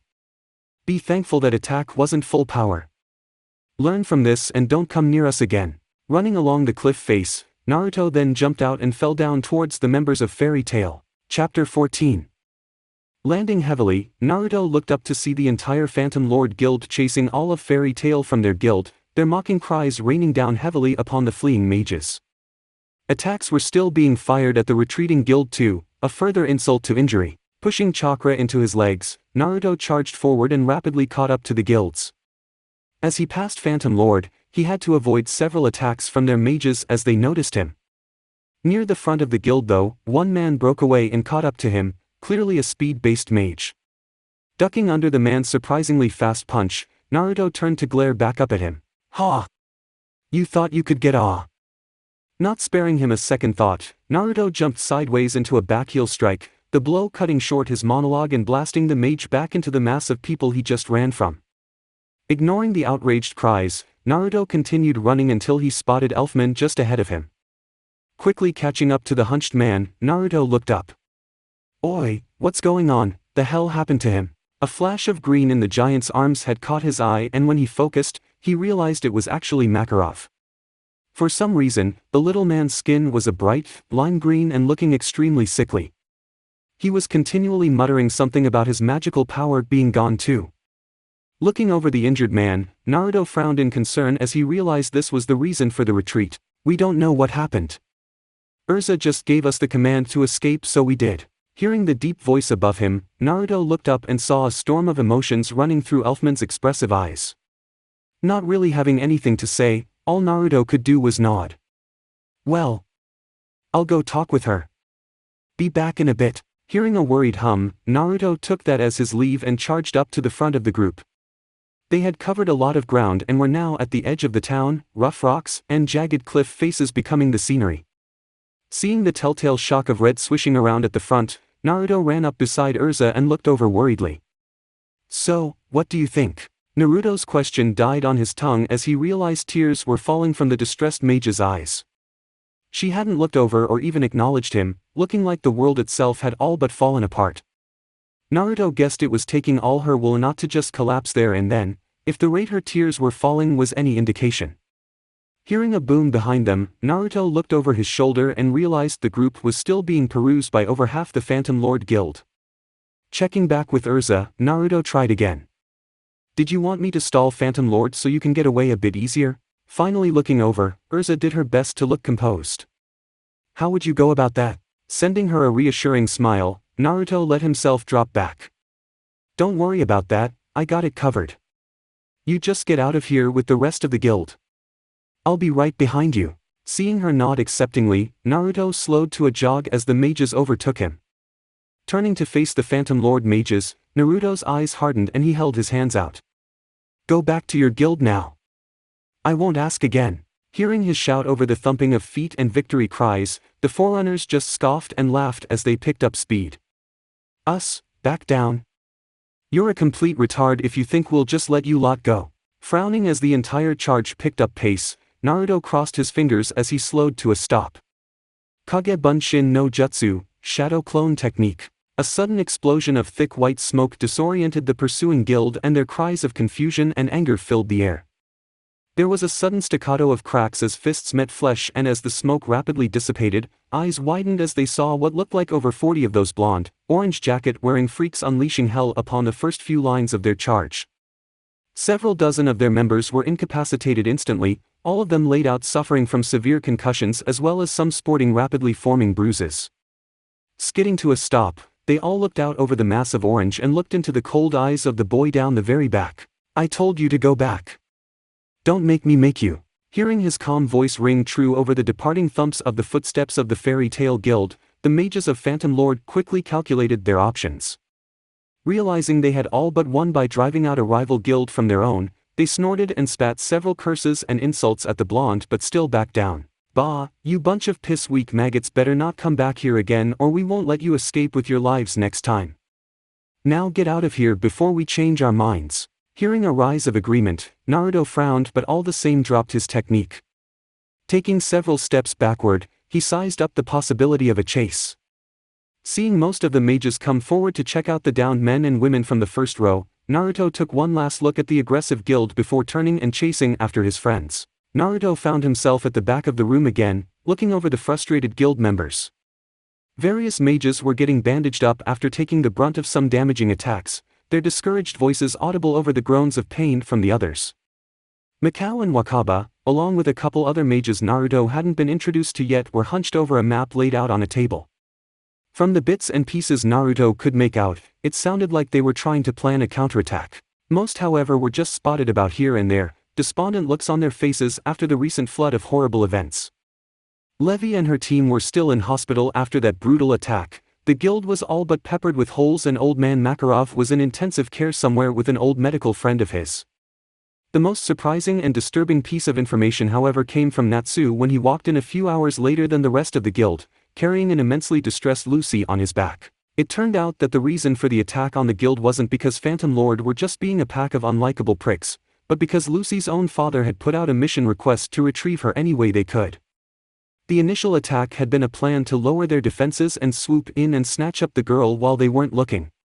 Natsu had clued into the fact after overhearing the master's seemingly delusional ramblings and had kidnapped a Phantom Lord mage before charging off to the headquarters to rescue her. The pink-haired mage was now standing protectively by her side, not saying much or even comforting the girl, but simply standing watch for her. When that little tidbit of information had come up, and especially after hearing the platinum blonde girl exclaim she'd rather be considered an orphan than have that man as a father, Naruto had to rapidly disappear to prevent his fury from getting picked up by the rest of guild. He had run for a long while before finally exploding and destroying large amounts of nature around him in an effort to vent his anger. How a man could possibly do that to his own daughter was far and away beyond anything Naruto could comprehend. A beautiful daughter like that at his fingertips, and yet he saw her as nothing but a servant? It brought to the surface a lot of negative emotions Naruto hadn't felt for a long time. It took a while, but eventually Naruto was calm enough to return. He made sure to cover up the various holes in the earth and rocks first, so no one would come asking questions. Scratching his head, Naruto sighed and looked over at Mira Jane, still frantically trying to keep everyone's hopes alive. Rubbing his face, Naruto rolled his eyes. When it rained, it sure as hell poured here. Hearing a louder than normal muttering of voices, Naruto turned to see Urza snap at someone before walking away briskly, a slight fault in her steps.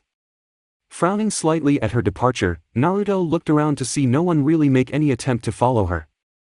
Sliding inconspicuously along the wall, Naruto followed her to the showers and ducked in. Hearing the rustling of clothes from the furthest stall, Naruto walked over and sat down outside the door. "Hey, you okay in there?" The rustling abruptly stopped and silence arose for a few moments. "What are you doing here? You better not be trying to catch a peek." Chuckling, Naruto shook his head despite the woman being unable to see. "No, I don't have a death wish like that. I just saw you walking in here looking a little unsure, so I followed you." The rustling resumed, though at a slower pace. "Well, I thank you for your concern, but you really didn't need to follow me in here of all places." Naruto shrugged helplessly. "I can't help it, sorry. I get thingy asterisk when I see my friends distressed." The rustling finished and a tap squeaked before a rush of water sounded out. "Well, that is very kind of you, but isn't there anyone else to worry about at the moment?" Grinning, Naruto leant his head back against the wall, the heat from the water beginning to raise the humidity in the air. "No, most everyone seems to have someone to talk to. No one seemed to come and see if you were okay though, outside of a comment here and there. It almost seems like they see you as completely infallible. So yeah, I just wanted to come make sure you were alright." Urza didn't respond for a while, the only sound being the changing rush of water as Urza moved beneath it. Eventually though, she replied quietly to his statement. "We have many injured members and our strongest mages aren't here. I honestly don't know if we'll be able to continue this war." Hearing a strong thump, Naruto looked over at the shaking door. It seemed Urza had punched the wall. Apparently the girl was taking it harder than she let on. "If I had just gone with the master back then, if only I hadn't let him go alone, we could have avoided all this. So pathetic. It's all my fault." Letting her calm herself, Naruto leant back in thought. "Well, I don't see how you could have done much else. From what I've gathered, that old man is one of the 10 strongest mages in the whole world. And then Phantom Lord's master is like, equal to him in strength? Not to knock your skill, but I doubt there was much you could have done. He heard Urza growl before speaking. That's beside the point. I could have watched his back, or offered support, or attacked Jose first or… Hey, take a moment will you? Just calm down. Naruto held his hands out awkwardly as he tried to calm the hyperventilating woman from behind a door. He wasn't too used to dealing with something like this. Look, whatever is wrong with him isn't life-threatening, is it? I mean, he's with, what's her face, that awesome medic you were telling me about. Hearing Urza calm, Naruto silently congratulated himself on a job well done. Poorly Yusuka. She was on the master's original team. And yes, if there's anyone in this world that could heal him, it's her. Smiling, Naruto pushed the positive point. See? And if he's just had his magic drained, then it should come back with time. You were the one who told me that, so just remember it. Hearing Urza take a shuddering breath, Naruto nodded happily. I suppose you're right. What I need to focus on now is how to prepare for the upcoming battle when Phantom comes back for Lucy. Giving the door a sidelong glance, Naruto sighed. No, what you need to focus on now is being a girl having a shower. Do whatever it is in there that makes girls come out smelling so nice. Get refreshed and relax. It's not healthy to focus obsessively on a task like this all the time. Clear your head, have a break, and then once you're done, come out and plan your plan. Sound good? Naruto could have sworn Urza was about to say something, but silence followed his question. Hearing her shuffle around, Naruto smiled as he heard her answer. You're quite insightful behind that dense exterior, aren't you? Naruto shrugged and raised his arms behind his head. His eyes now tracked the multiple floating water droplets before his face, dancing and weaving with every breath he took. Nah, I just got smart friends and teachers. I pick up things from them when something they say strikes a chord with me. Hearing Urza chuckle, Naruto looked over. What's so funny? The woman shifted under the water and the temperature jumped as she turned up the hot water. I just noticed you didn't deny being dense. A lopsided grin broke out on his face as he thought of that. I'll admit I ain't the sharpest kunai in the shed, but I get by all right. They both chuckled at that, but the little conversation was cut short when a boom accompanied by an earthquake suddenly rocked the building. Steadying himself, Naruto looked up at the roof as he called out to Urza. You okay? She groaned in response. I shall be fine, I just slipped when the ground shook. Another earth-shaking boom suddenly rocked the room again and Naruto instantly had his arm grabbed by Urza as she dashed past. Come on, it's not safe down here. The fact she was clad only in a wet towel didn't escape his attention, the fabric desperately clinging to her shape as she rushed to the door. As the two of them ran into the room, they saw the last of the mages running up the stairs and out the back door. Dashing after them, Naruto and Urza were briefly blinded by the sunlight. Once that faded though, Naruto's eyes widened until they filled half his face, disbelief filling his eyes. What the hell is that? The entire guild and a good portion of the civilians that had gathered were all looking up at a giant mechanical beast that towered above the town. 6 enormous, gold-colored metal legs sank deep into the water as it waded forward, the earth shuddering with every step they took. They were connected to a massive slab of rock, the rugged, half-moon shape of it making it look like it had been physically ripped from the very ground it had rested in. On the flat top of that rock sat a massive white, hexagonally shaped building.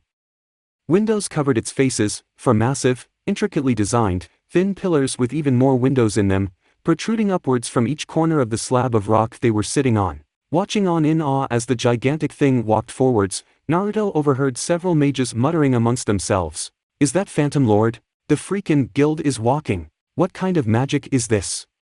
I've never heard of such a thing. Due to the shock of seeing such a creation, it took Naruto a moment to realize he was losing feeling in his left hand. Looking down, he realized Urza was gripping it tightly, so tightly that it was cutting off the circulation, the red-haired woman literally shivering in horror at the advancing Leviathan. I had no idea that they would attack us like this. Finally though, the contraption stopped moving and came to rest. Looking up at it cautiously, Natsu frowned slightly as he took a step forward. So, has it stopped for real? His answer came in the form of a loud rumble before a section of the Phantom Lord Guild face actually slid away, revealing a deep hole into the mansion. Another rumble followed and then from within the hole, the nozzle of a massive cannon began sliding forward. That section locked into place, Then another attachment within the barrel of the first started sliding forward, further lengthening the massive cylinder. This continued another 2 or 3 more times before everything finally came to rest. Looking around nervously, Naruto wondered just what was going to happen to the town, as that cannon most probably had enough firepower to not only blow away the guild it was pointed at, but half the town around it too. Suddenly, an ominous dark ball began to form at the nose of the thing, the colors of the guild behind it becoming inverted and distorted as it rapidly gathered power. A dangerous hum filled the air, along with a strange sense of pressure from the sheer power of the ball being generated. Throwing Naruto back, Urza looked around at the group, horror filling her eyes. This is very bad. Everybody, get down. Looking up at the petrified woman, Naruto then turned his gaze over to the ball and swallowed a gasp of surprise. It had easily quadrupled in size, the diameter of the thing looking like it was well over 50 meters and still growing. Hearing a cry, Naruto looked over to see Urza ditch her towel and charge forward, completely ignoring the fact she was now completely naked. It only lasted a moment, however, before she started glowing a bright gold as her magic took hold. When the light dissipated, the woman now stood at the water's edge, completely covered in thick, shining chrome armor. Her shins and thighs were completely hidden behind a wall of metal, her knees having a large, protruding black cover sticking out for mobility. Her waist was covered in a heavy pleated skirt, the edge rimmed with sharp-looking spikes that resembled a kunai. Her stomach, back, breasts and shoulders were all covered by black and white armor, the bulk of it increasing in size upwards towards her face until she had a chest and shoulders that easily dwarfed even Elfman in size. Her arms were completely covered in bright gauntlets, but the most interesting parts of the whole suit were these 2 massive, thick blades of some sort that were attached to her forearms. All in all, the suit looked like it easily weighed over half a ton, but the lithe mage carried it with ease. Hearing Mikao call out desperately, Naruto turned to look at him. Urza! Don't tell me you're gonna try and stop that thing? Even with the adamantine armor, you'll still get yourself killed. I said get down. Instantly most of the mages dropped to the floor. Natsu tried to make a dash for the girl, crying out her name desperately in hopes of saving her. Gray, however, managed to catch him before he could get too far and pulled him to the ground. Idiot! Don't let her sacrifice go in vain. Besides, she still has a really high chance of surviving that thing with all that armor on. You, however, only have a couple of clothes covering your back. Now shut up, hold on tight and believe in her. Turning his stunned gaze back to Urza, Naruto's eyes widened again as he saw already her armor. Slamming her arms together, the blades interlocked, revealing that each blade was half of a massive shield. Drawing on her power, Urza screamed and a giant, chrome magic circle exploded out from the shield just as an enormous boom sounded out when the cannon fired. There's no way she'll survive this. Reacting quickly, Naruto bit deeply into his thumb and swiped it across the ground. Kuchiyose no Jutsu, summoning technique. A white cloud exploded out, but what appeared instead of Gamabunta was a little baby toad, only just big enough to survive outside of a pond. No! Naruto's scream was cut short as the immensely powerful beam smashed into Urza's shield, the woman groaning with the stress of holding back such a mammoth-sized attack. This time, Naruto reacted on instinct. Kicking off the ground with a massive boom, he left a clone behind in the crater he formed and let an amount of the Kyuubi's tainted chakra flood his system. Crouching down on all fours as he hit the water, Naruto felt his features warp as his teeth sharpened, nails lengthened and eyes narrowed. Exploding across the water's surface in a blistering display of speed, Naruto reached the mechanical guild in less time than it took to blink. Jumping high at the base of the rock, Naruto suddenly felt a flood of natural energy fill his system as his clone dispersed. Having used the short burst of demon chakra for speed, Naruto let the vile substance slide back inside the seal. Feeling his features restore and the telltale signs of Sage Mode appear, Naruto reared back a mighty hand, screamed out and punched. What the hell just happened? The entire populace present dropped their mouths in astonishment as a line of water shot into the air from something headed straight for the attacking mechanical monster. Water then exploded out as something jumped, and then the whole of Phantom Lord physically lifted from the ground. They were hit with a shockwave only a moment later, the unbridled power behind whatever it was that hit the underside of the guild blowing most everyone over. A faint, effort-filled cry reached their ears after that as massive chunks of rock from beneath the building began falling away into the water below. There was a brief hint of something oppressive in the air too, but it was too faint to properly identify. The cannon blast, however, was knocked clear into the sky, the force behind the attack sending the energy wave shooting away into the clouds. It disappeared for a moment before the town was lit up in an unearthly blue light as it exploded. Despite the redirection of the cannon, Urza didn't come away unscathed. Having thrown all her strength behind her defensive wall, the second the attack shifted, so did her weight, and it overbalanced her. The weight to the top of the deflection magic increased for a split second, and that was enough to send her flying backward. She hit the ground hard and rolled away, completely out of control. Finally sliding to a stop, her damaged armor evaporated into the air, her magic defaulting her clothes back to a simple white blouse with a frilly front that concealed the buttons and a simple, navy blue skirt. A deep boom sounded out a moment later as the Phantom Lord Guild landed heavily, its massive 6 legs struggling to hold its entire weight up. A large wave began rushing towards Fairy Tail as the massive amount of water was displaced. Several mages ran forward, all holding up their arms and crying out a defensive spell. The combined effort was enough to protect the majority of the area from the rush of water, but a fraction of the water managed to make it around and flood the outer reaches of Magnolia Town. Natsu and Gray had run forward before this, completely ignoring the wave, and knelt by Urza's side. Natsu looked especially concerned since he hadn't seen anything due to Gray pushing his face into the ground. "Urza! Are you alright? Tell us you're okay." The woman beneath him groaned painfully and looked up at him through one eye. "Why yeah, I'm fine." Attempting to push herself up, she flinched and dropped back down, clutching her arm. The violent roll she had been subjected to had done some damage. This time, Gray reached out and stilled her movements. "Stop moving, you're too hurt to get up right now. Just relax and we'll carry you back." Whether she replied or not was lost on those two as a massively amplified voice rang out across the town. It had a nasal quality and was in a higher male pitch, but occasionally dropped to a baritone at the end of the sentence. Well now, that was unexpected. Not only did Urza manage to hold off Jupiter, but someone also actually managed to redirect the attack. Impressive, quite impressive. I honestly did not expect such a powerful defense. Despite this though, you unfortunately have lost your 2 best warriors. Makarov is down and now, Urza, Titania, Scarlet is too. You should be able to see your position here now. Hand over Lucy Heartfilia and we will leave you be. The voice then fell silent, expecting a positive response. That wasn't what he got though. What kind of people do you think we are? There is no way we just abandon our comrade to some freak guild like yours. Get the hell out of here. Natsu's voice rang clear across the water in defiance, his fist raised and encased in flames. A burning anger filled his eyes and a dark shadow seemed to grow over his face. His fury rallied the troops and within seconds, deafening and rather aggressive denials filled the air as the whole of Fairy Tail told Phantom Lord exactly where they could stick their demand. Unknown to the guild though, Lucy was currently torn up over everything. Tears threatened to break free of her eyelashes while her shoulders shook as she struggled not to cry. She loved the guild so very much and they were all supporting her through this, but it was her fault everything had happened. Her fault Levi, Droy and Jet were hospitalized. Her fault the guild was destroyed. Her fault the master was currently in a coma.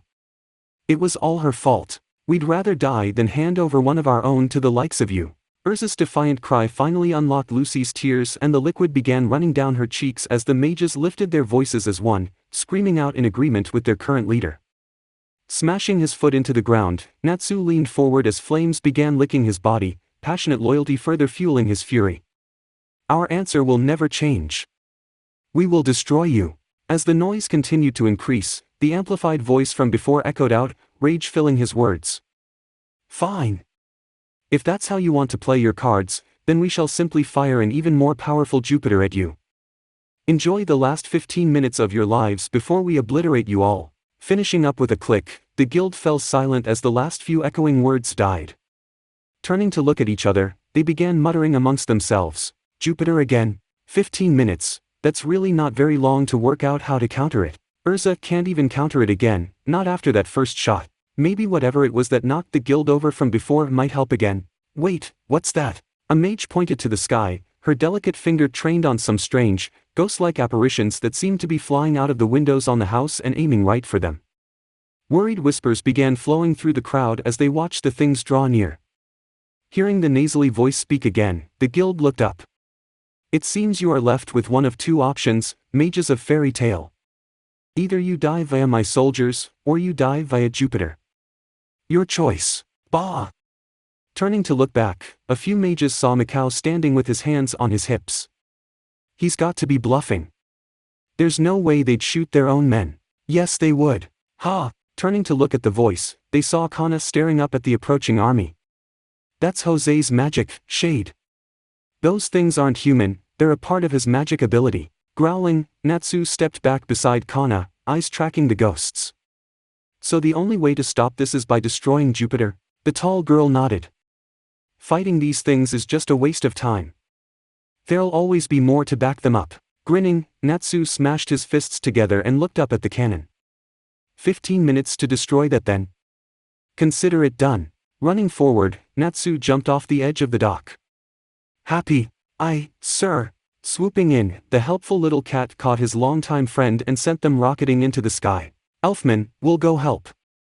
Running forward, Gray jumped onto the water, his magic instantly freezing it and giving him a straight path to the guild. Of course, it wouldn't be right for a man not to. Jumping onto the ice, the massive mage closely followed his companion. Repetitive clangs and bursts of fire shot into the air as Natsu pounded the solid iron nozzle of the cannon. Despite all his efforts over the last 5 minutes though, nothing had actually worked. Damn it, not even a dent. What is this stuff made of? Continuing his onslaught, Happy frowned in thought. Maybe we'd be better off attacking it from the inside? It might be softer in there. A light seemed to flicker in Natsu's eyes and he looked down at his little friend in awe. That's so smart. Let's try your idea. Swinging down, the boy and his cat landed inside the massive barrel, the diameter of the hole easily over 20 feet. Looking down the dark passage, Natsu squinted. See anything? The cat shook his little head. Nope. Can you? Shaking his head, Natsu started running. Nup. Let's hurry, but we don't have much time. Both charged down the tunnel, a light at the end of it growing with every step they took. Quickly reaching it, they skidded to a stop and looked around in awe.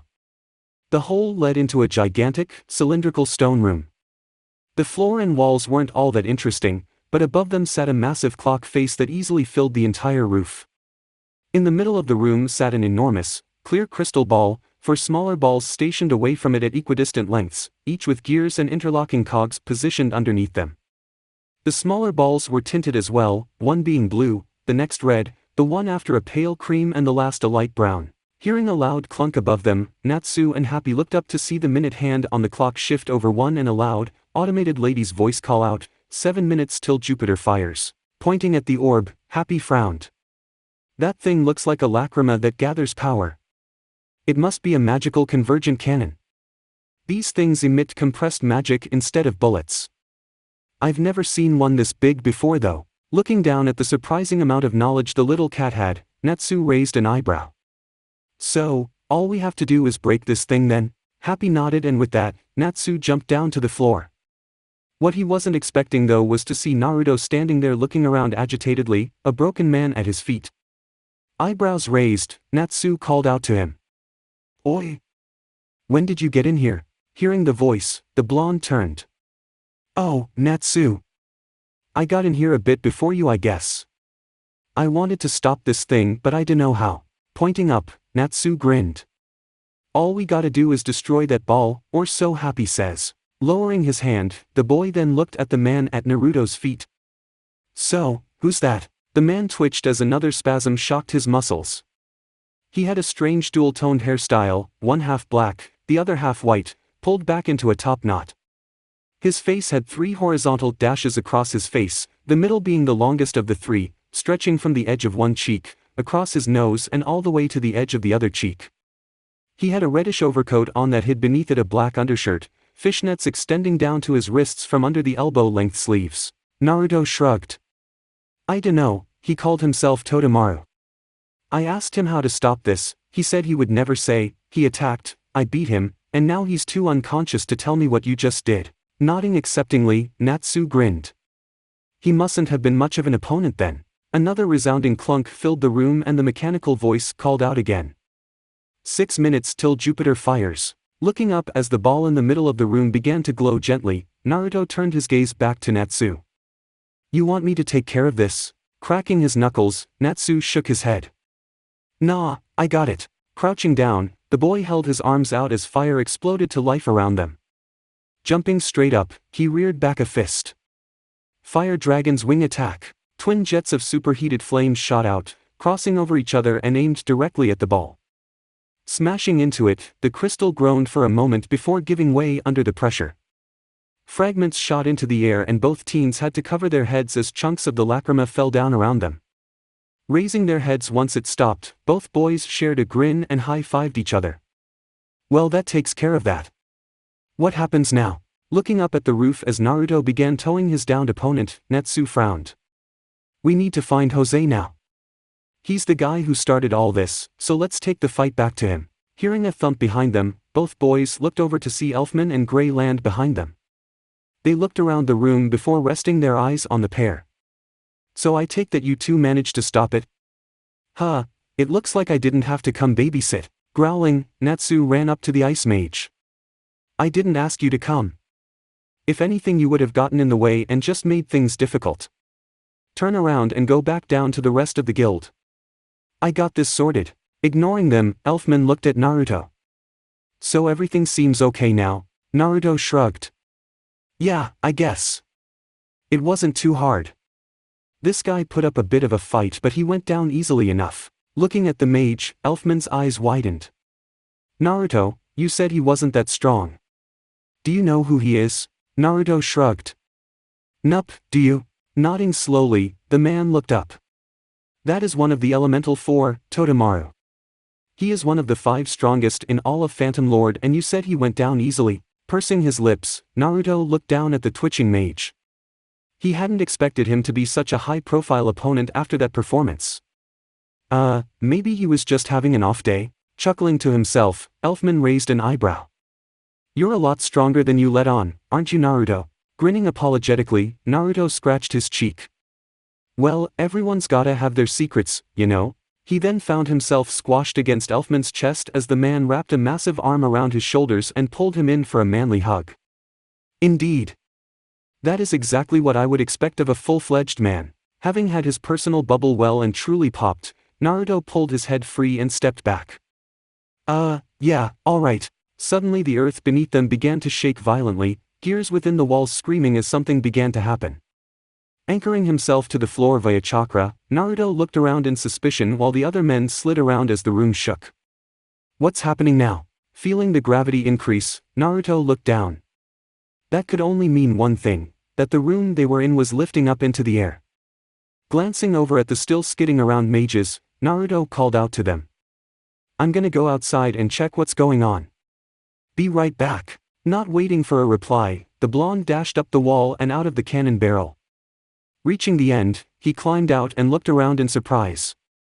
The entire structure was transforming, bits and pieces of the massive mansion sliding across each other as a humanoid creature took shape. The rock that the guild originally sat on had completely crumbled away, the 6 legs now integrated into the body of the thing. Now finding himself standing on a wall, Naruto looked up as a head slid into place and a pair of red lights flickered to life within the eye sockets of the thing.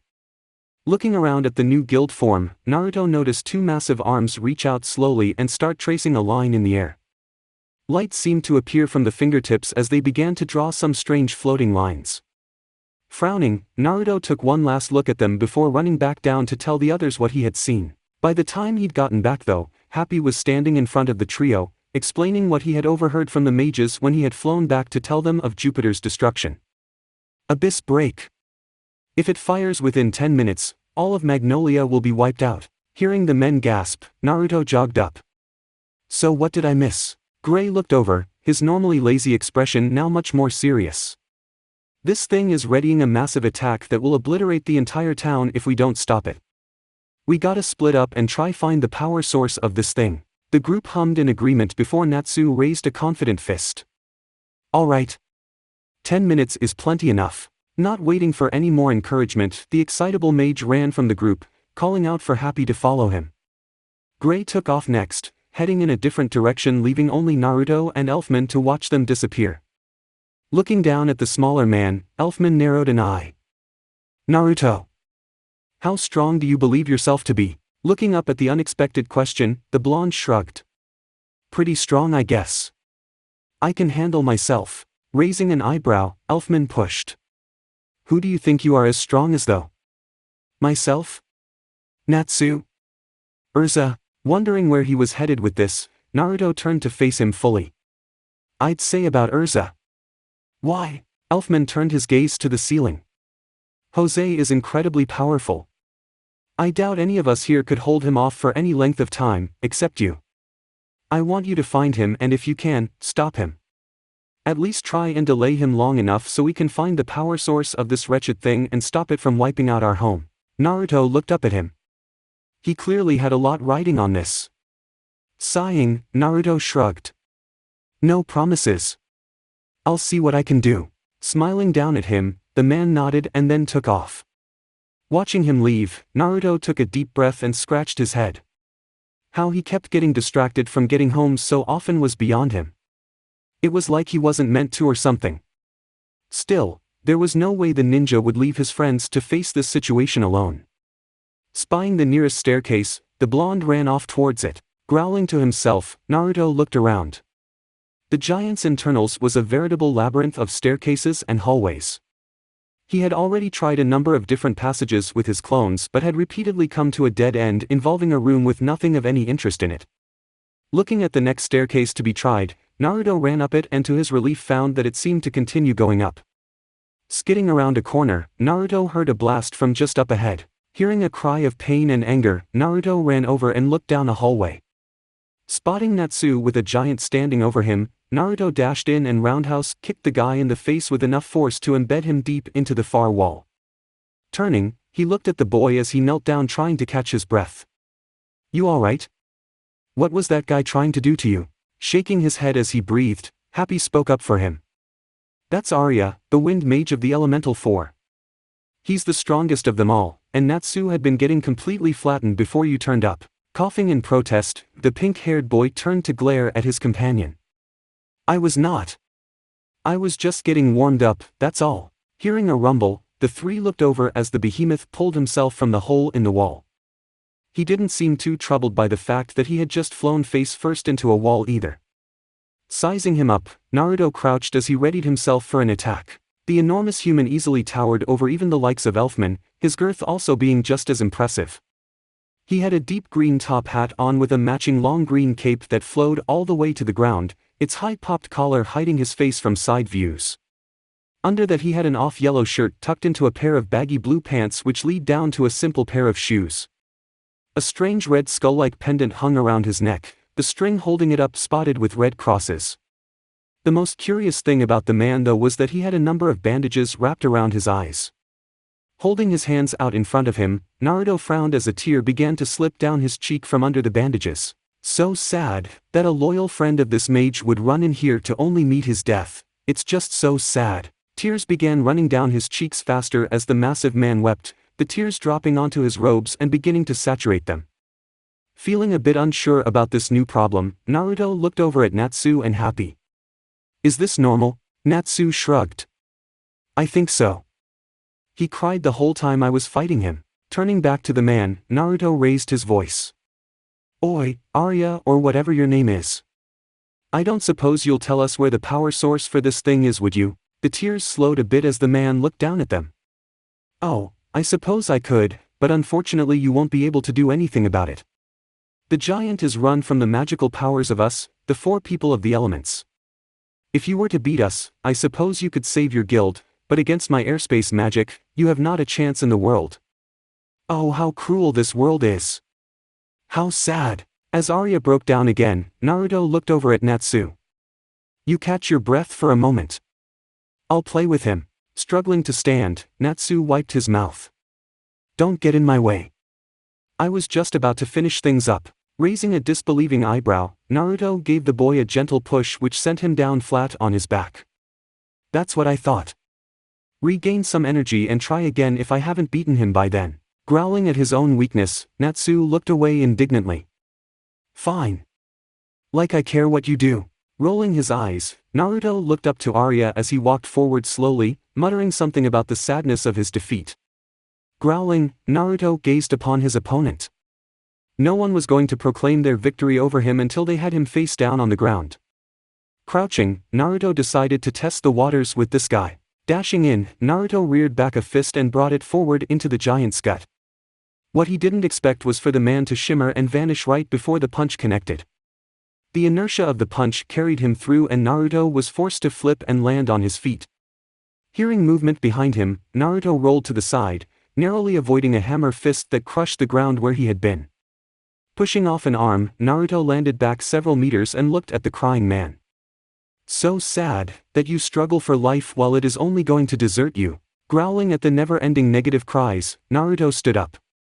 What is wrong with you? Despite being blindfolded, Arya looked straight at him, an eerie grin on his face, the smile contrasting against the tears that continued to fall from his cheeks. Everything.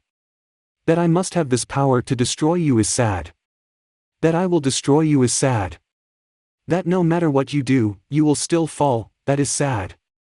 How can you not see it? Extending a palm outwards towards Naruto, Arya tensed. Eradicate. Feeling more than seeing the attack, Naruto dived backwards as the very air before him exploded. Feeling another prickling to his left, he dived right. Thanking his training, Naruto continued to evade as the blasts became closer and closer together, the air seemingly guiding him to a certain point. He couldn't think too much about it though as the air continued to detonate, the powerful blasts singeing his hair and clothes. Finally, Naruto felt the air on all sides begin to spike. Crap! A brilliant explosion went up around the blonde and Arya laughed uproariously as he witnessed his apparent defeat. My poor child! That you had to meet your end here. So sad! His laughter was cut short though as a thunderous punch smashed into the back of his neck. Coughing as his neck muscles spasmed, the giant hit a pillar with enough force to completely destroy it. Standing where Arya once stood was Naruto, his fist clenched and his eye twitching as he looked over at the mass of rubble. It's too soon to count me out. You'll learn that you need to double, triple and even quadruple check that I'm down or else I'll be coming for you from the shadows. Heaving himself free of the stone, Arya looked over and smiled despite the blood that began running down his face in generous amounts. To think that a child would have this much will to live, oh how ripping that will from you will hurt me, how it will hurt you. Reaching up a massive hand, Arya gripped the bandages that blindfolded him and pulled them free. With that kind of resolve, I must show you just how impossible your survival is. That is the only kindness I can give you. Opening his eyes, violet pupils flickered into focus before they grew and split into 4 equal quarters, the whites of his eyes showing through the cross that formed. Frowning as he felt the man's power jump, Naruto took a step forward. Arya grinned, tears beginning to slip from his eyes again. That's it, my poor child. Come forward, come at me and meet your death. The airspace that consumes all life, activate, airspace of death, 0. Holding his ground as a powerful wind ripped through the room, Naruto stared straight into the unnatural eyes of his opponent. Do you think you can survive this, my child? Watching on as the ground beneath Arya was ripped to shreds, Naruto clenched his fist and let his adapted wind technique burst to life around his arm. Keeping it a safe distance from his body, Naruto pointed at him. I am not your child. And yes, I believe I can more than survive this because I have something to protect. Arya's grin widened grotesquely at Naruto's resolve. Yes, that's what I wanted to hear. Let us have some fun in your final moments. Frowning as the man laughed, Naruto leaned forward and charged. The giant pushed his palm out in joy, the very air around Naruto bristling as the power built up within it. Ducking low to avoid the explosions, Naruto veered out wide and came in to attack from the side. Looking over, Arya grinned. Such stubbornness, truly a thing of beauty. What a shame it must end now. Clapping his hands together, Arya then drew his palms apart and the air started rushing out from around Naruto. Frowning as he felt his veins start to rise to the surface, Naruto pushed on. He's sucking the air out from within the area. I gotta act fast. Taking a deep breath, Naruto sprinted forward, covering the distance between himself and the mage in a flash. Rearing back a fist, Naruto looked up and saw the mage laughing, but could hardly hear it. Crying out with the last of the air in his lungs, Naruto punched forward, the air from his lungs sucked straight around his hand and smashed into the invisible barrier around him. Feeling it give way under his fist, Naruto pushed through as the wind gushed back into the vacuum. Hearing a disbelieving gasp, Naruto grinned and upped the chakra output to his arm. Pushing through, Naruto drove the spiraling vortex deep into the man's wide stomach. Crying out as the breath was knocked from him, Naruto opened his hand within the folds of Arya's flesh and grabbed a hold of his skin. Flipping upside down and bringing his knees up, Naruto coiled himself like a spring before exploding out with both feet into Arya's face. Feeling a crunch beneath his heels as the bone gave way, Naruto released his hold on Arya's stomach and back flipped out from the force of the kick, all the while watching as the man was sent smashing into a wall, through that and into the next room. Landing lightly, Naruto took a calming breath and closed his eyes for a moment. Opening them after a moment, he looked over at the two others in the room and sweat dropped. The boy was kneeling on the ground, his fists held up on either side of his face and his eyes shining spectacularly. Happy was just staring at Naruto in pure shock, not at all expecting that kind of a fight. Crawling forward a few paces, Natsu looked up at Naruto in awe, his hands shaking. That was so awesome! Naruto, you gotta fight me for real when this is over. In the background, Happy struggled to regain his voice. Nah, Natsu, you'd get squashed. The teen ignored the comment though and just kept prodding Naruto in the hope that he'd accept. Laughing awkwardly, Naruto took a few steps backwards, holding his hands out. I suppose, but we really need to focus on the things at hand. Honestly, the amount this boy was like his younger self was astounding. The moment was ended abruptly though as the nasally voice from before echoed around them. Excuse me, mages of fairy tale, I have an unexpected development I must inform you of. Would you please listen carefully to this voice? Looking up in frustration, Naruto tried to locate the voice. That's Jose. Looking down at Happy, Naruto raised an eyebrow. So that's Jose. He sounds like he's got something stuck up his nose. Anything further they were going to say died in their throats as a piercing scream of pain filled the inside of the mechanical man, along with all of Magnolia. Jose then took back the microphone and cleared his throat. I'm sure you must recognize that scream. It is indeed Lucy Heartfilia. And with her capture, our first objective has been completed. We now have but one more task to complete before going home, and that would be to slaughter you disgusting lot. Both teens growled dangerously at the proclamation, each giving off a wave of killing intent that would have knocked over a whole weaker guild. Naruto, I'm gonna go save Lucy. Turning to look at Natsu, Naruto nodded. I'll wait here for Gray and Elfman, cause they're bound to turn up any moment now after that. Give us a moment and we'll catch up. Grunting, Natsu ran past him, calling out to Happy. Watching him as he left, Naruto then turned and looked at the doorway behind him, fidgeting as he forced himself to wait. Hang on just for a minute or two Natsu, we'll be there in a heartbeat. Unable to stand still, the blonde took to pacing the room after about 30 seconds. While it was only maybe a minute or two later till he heard the sounds of footsteps, to Naruto it felt like an eternity. Walking towards the door, he held a hand up as he saw a white tuft of hair. Gray, Elfman, in here. What he didn't expect though was to also see Mira Jane accompanying them. His eyes widened as he saw the buxom girl skid to a stop with the other two as she caught her breath. Mira? What are you doing here? Looking up, she waved a hand at him. Don't worry about that. I was trying to help protect Lucy but it didn't work out. Now what's going on? Where's Natsu? Thumbing behind him, Naruto looked up at the staircase behind him. After we heard Lucy scream, he took off while I waited for you guys. We better go now if we want to catch him. Turning, they all managed one step before the light before their eyes seemed to vanish, leaving them all in darkness. Naruto's nose twitched as he fought the urge to spit. This energy is disgusting. The room then faded back into view as whatever it was cleared. The air however seemed to have a thick black haze through it, the smog-like cloud making every part of Naruto's body it touched feel grimy. Hearing a cough behind him, he turned to look at Gray. Ugh, what is this foul smoke? I can't breathe properly. Seeing Elfman shiver, they looked up at the man. That was unbefitting of a man. I couldn't help it though because this malice in the air is overwhelming. A slow clapping sounded out behind them and everyone turned to look up to the top of the stairs. Well done, very well done, all of you fairy tale mages. Seeing the figure, Naruto frowned. A tall, thin man looked down at them condescendingly, his beady black eyes running over them in unveiled contempt. His dark red hair was pulled back in a short ponytail, his angled eyebrows and thin mustache near identical in color. His lips were pulled back in a sneer, the actual flesh being coated in a black layer of lipstick. He had a blue with yellow trimmed overcoat on, the waist being pulled in by a black belt. Jutting out the bottom of his coat were blue pants, each tucked into the metallic tops of a pair of knee-high boots. To top off the strange uniform was a bright red cape draped over his left shoulder. The bit that disturbed Naruto though was that surrounding the mage was a sickly black-purple aura, the very existence of it feeling like death. I had never expected you to have put up such an impressive defense. You defeated Jupiter, you defeated the Elemental Four, you even brought my giant to a standstill and managed to save your guild, somewhat. Looking over his shoulder, Naruto saw his friends faltering under the sickening pressure. He heard Mirajane dry retch as she dropped to her knees, unable to tolerate the man's presence any longer. He seemed to ignore it however and continued his mocking praise. So I must thank you for the entertainment you have given me. I thoroughly thank you. Gray, right. Jumping past Naruto, both male mages attacked the guild master.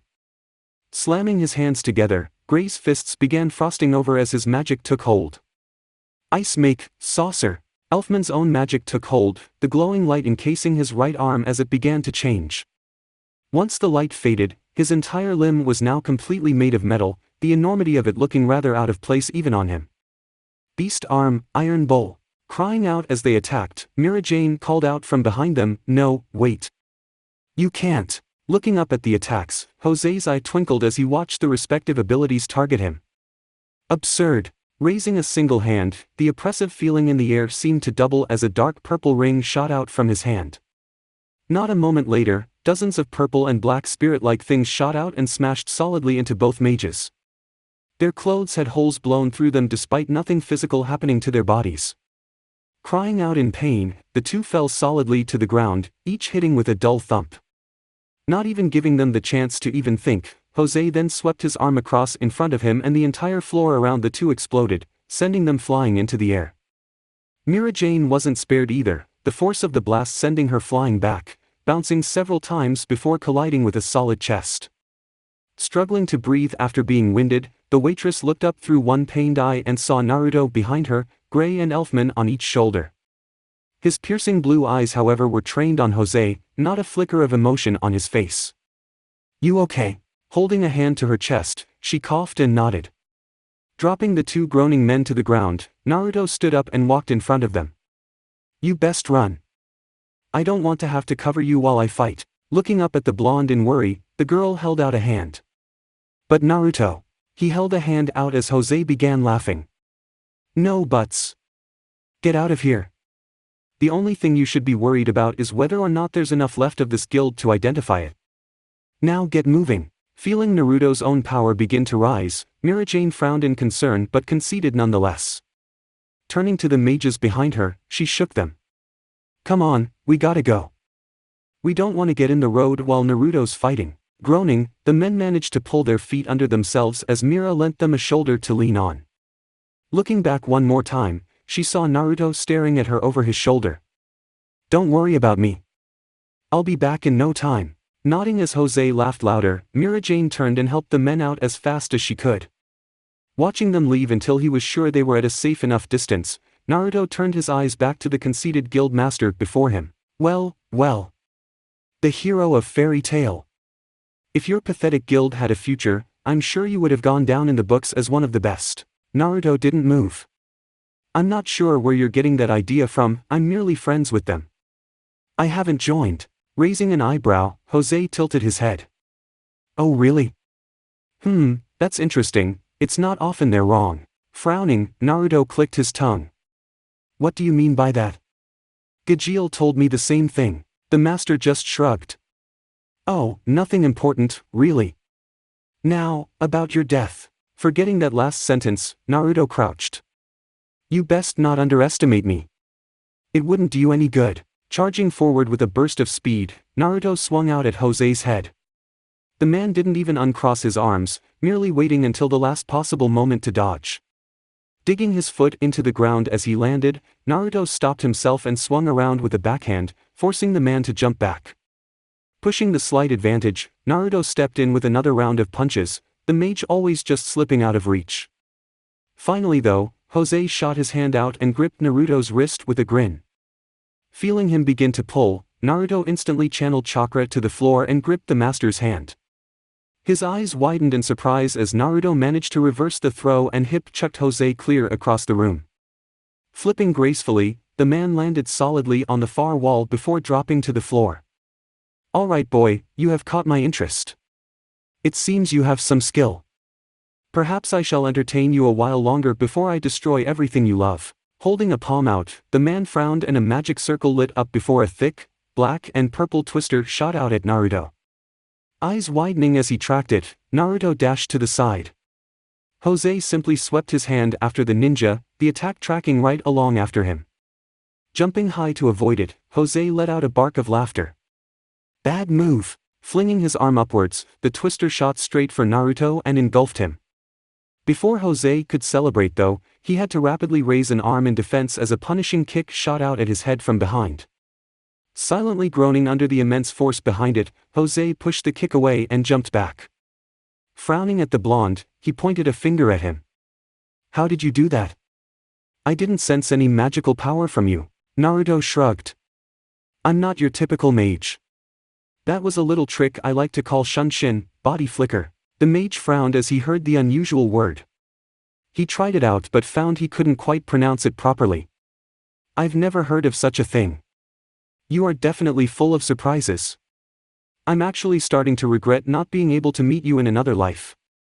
There is a lot I'd like to know about you. Naruto snorted.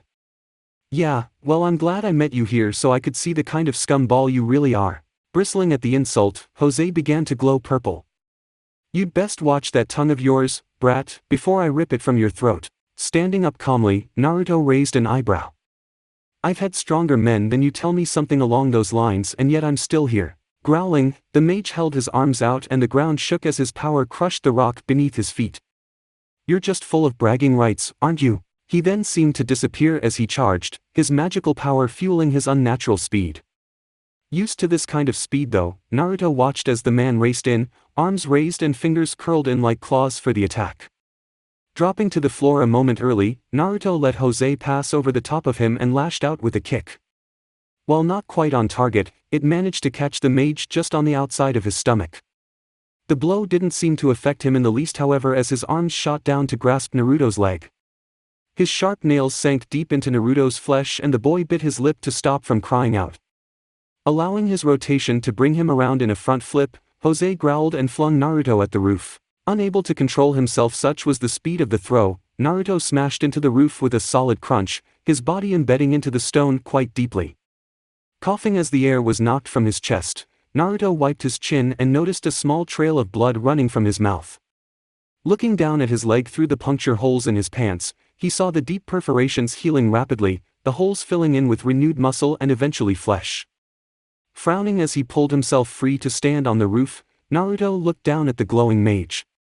Man, they weren't kidding. This guy is on a whole other level. You can even stick to inverted walls. You interesting little devil you. Suddenly a violent quake rocked the room as a loud boom echoed through the halls. Looking around anxiously, Naruto held his hands out while he heard Jose tut beneath him. My, those dragons do like to rampage. Frowning as he considered the words, he thought back to something Natsu told him back during Lullaby's attack. Raising an eyebrow, he looked down at the master. You mean Natsu and, from the sounds of it, Gajeel? Chuckling, Jose nodded. Indeed. They seem to be causing quite the mess. Ah well, they can play for the moment. It's time to deal with the more pressing matters. Raising a hand, palm up, the mage sneered up at Naruto. I must admit though, you have really given me an enjoyable time. No other mage has ever managed to last so long against me. Letting go his hold on the roof, Naruto let himself fall to the floor. He landed solidly in a crouch and looked up. The older man grinned down at him and pointed a closed fist at him.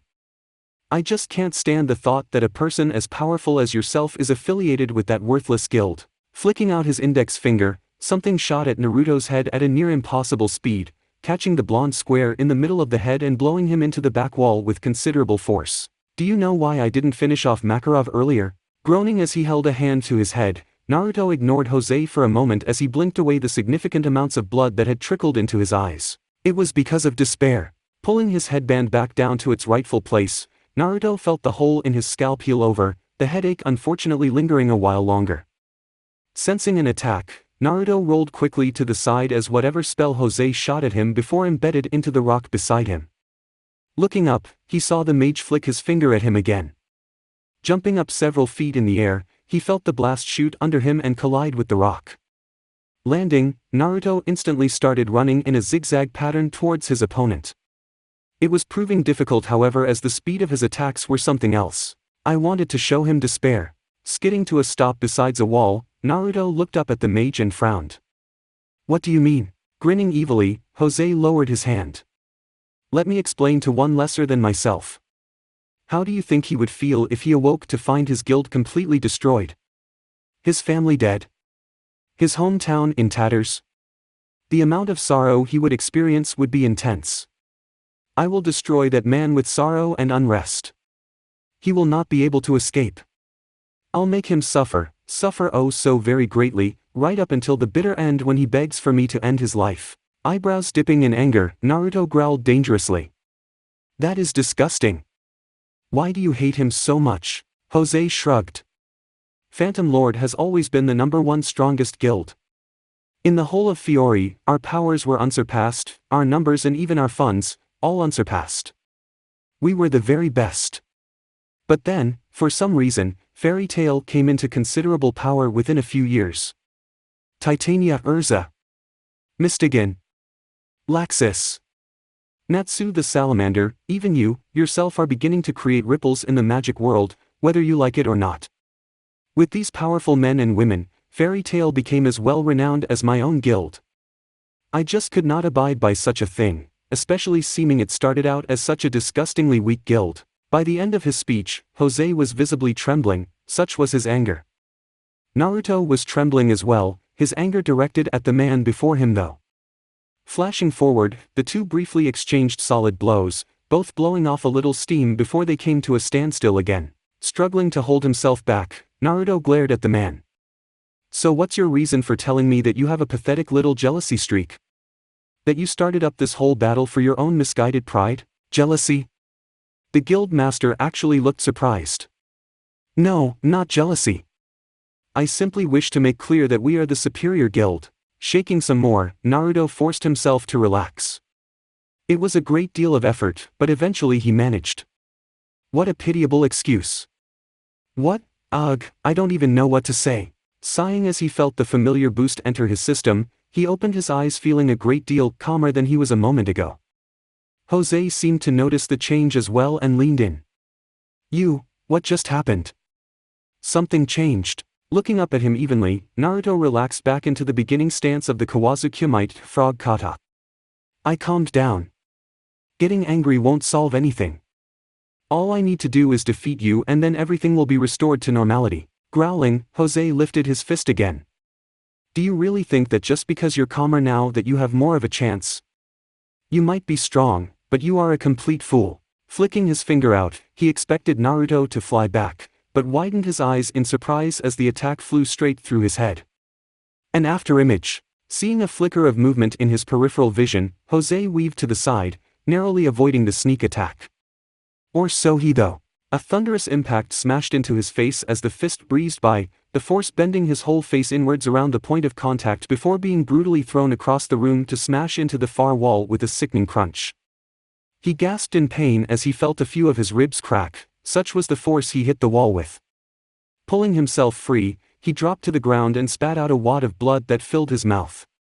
Glaring daggers at the calm blonde, he pointed a furious finger at the teen. What the hell was that? Naruto didn't respond and simply dropped back into that first stance again. Lashing out a hand, Jose threw what looked like a long, snake-like ghost at Naruto, the creature lining up to capture him within its grasp. Just as it wrapped around him though, a crunch sounded out as the snake constricted around a mass of rubble. Eyes widening, Jose turned to see Naruto running in, hand reared back. Dropping well out of the way, the mage managed to avoid the attack this time, but still felt the gust of wind blow past his head despite the fact that the swing missed by over a foot. Rolling backwards, Jose considered the boy. Whatever that thing he did before seems to have given him an unseen aura around him that allows him to hit me, even if he misses. What a frustrating ability. Standing up straight, the guild master grinned at Naruto. Well now, you seem to have acquired quite the ability boost. Seeming you deemed me worthy of such an honor, let me show you mine. I wanted to show Makarov this, but you'll do just as well I think. Drawing upon his massive reserves, Jose groaned as his power flowed within him. Opening his eyes in a flash of dark light, he chuckled as the whites of his eyes clouded over in an inky black, his pupils shrinking and turning yellow. Screaming out in glee, the mage fired out several purple and black snakes again, all zeroing in on Naruto with astounding speed. Frowning, Naruto dodged all the attacks by millimeters, the dark energy making his skin crawl as it passed by. Running from within the maze of creatures, Naruto crossed his fingers and 5 clones sprung to life around him. Each separated off to another part of the room and began charging a Rasengan, spiraling sphere, in their hands. Only waiting a moment, they sprinted in, arms outstretched as they attacked. Not quite knowing what the assault was but knowing it was deadly nevertheless, Jose retracted his snakes with a snarl and encircled himself with them. The blue balls all detonated upon contact with the purple shroud and the whole room imploded in on itself as the structure gave way beneath the force of the onslaught. Being blown away by the power of the explosion, Naruto and his clones all landed on a wall, each looking down impassively at the cocoon that had fallen to the next floor down. The purple defense receded slowly as Jose glared up at the blonde in hatred. He was looking rather messed up too, blood dripping down the front of his face along with the majority of his luscious clothing having been shredded.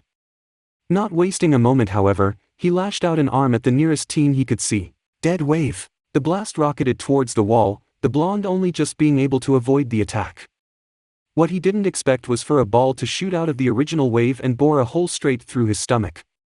He coughed up a large wad of blood as his eyes widened before he exploded in a cloud of smoke. Growling, the mage tried again, but this time the remaining teens were wizened up to it as they dashed around the attack and headed for the far wall. Landing solidly behind Jose, they all stood up and stared at him as he turned around menacingly, his eye twitching uncontrollably. The Naruto in the middle of the pack stepped forward and met the glare. Jose! This can stop now. If you just leave now, no one else has to get hurt. The maniacal glint in the mage's eye increased as well as his eye twitch. What was that, you insolent brat? You dare to ask me to leave? Naruto inclined his head slightly. I do. I don't wish to cause you or any more of your members further harm. However, should you continue pushing me, I will finish you. A purple aura literally exploded out around Jose as his fury burned brighter than ever before. That you would even have the gall to assume you could finish me. You, Reiwa. Completely losing his ability to speak, such was his overpowering wrath, Jose flung his hands out to the sides and began generating a number of thick, black ghosts, all looking far more dangerous than anything he had thrown before. Frowning as he literally felt the air vibrate from the power, Naruto stepped back, 2 clones breaking away. Don't say I didn't warn you. I shall try minimize the damage to your people, but the building is as good as gone. Turning, the 3 of them ran up the walls of the broken giant and jumped high into the sky.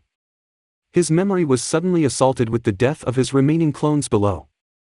Frowning at the disgusting feeling, Naruto rolled over in the air and held his hand out.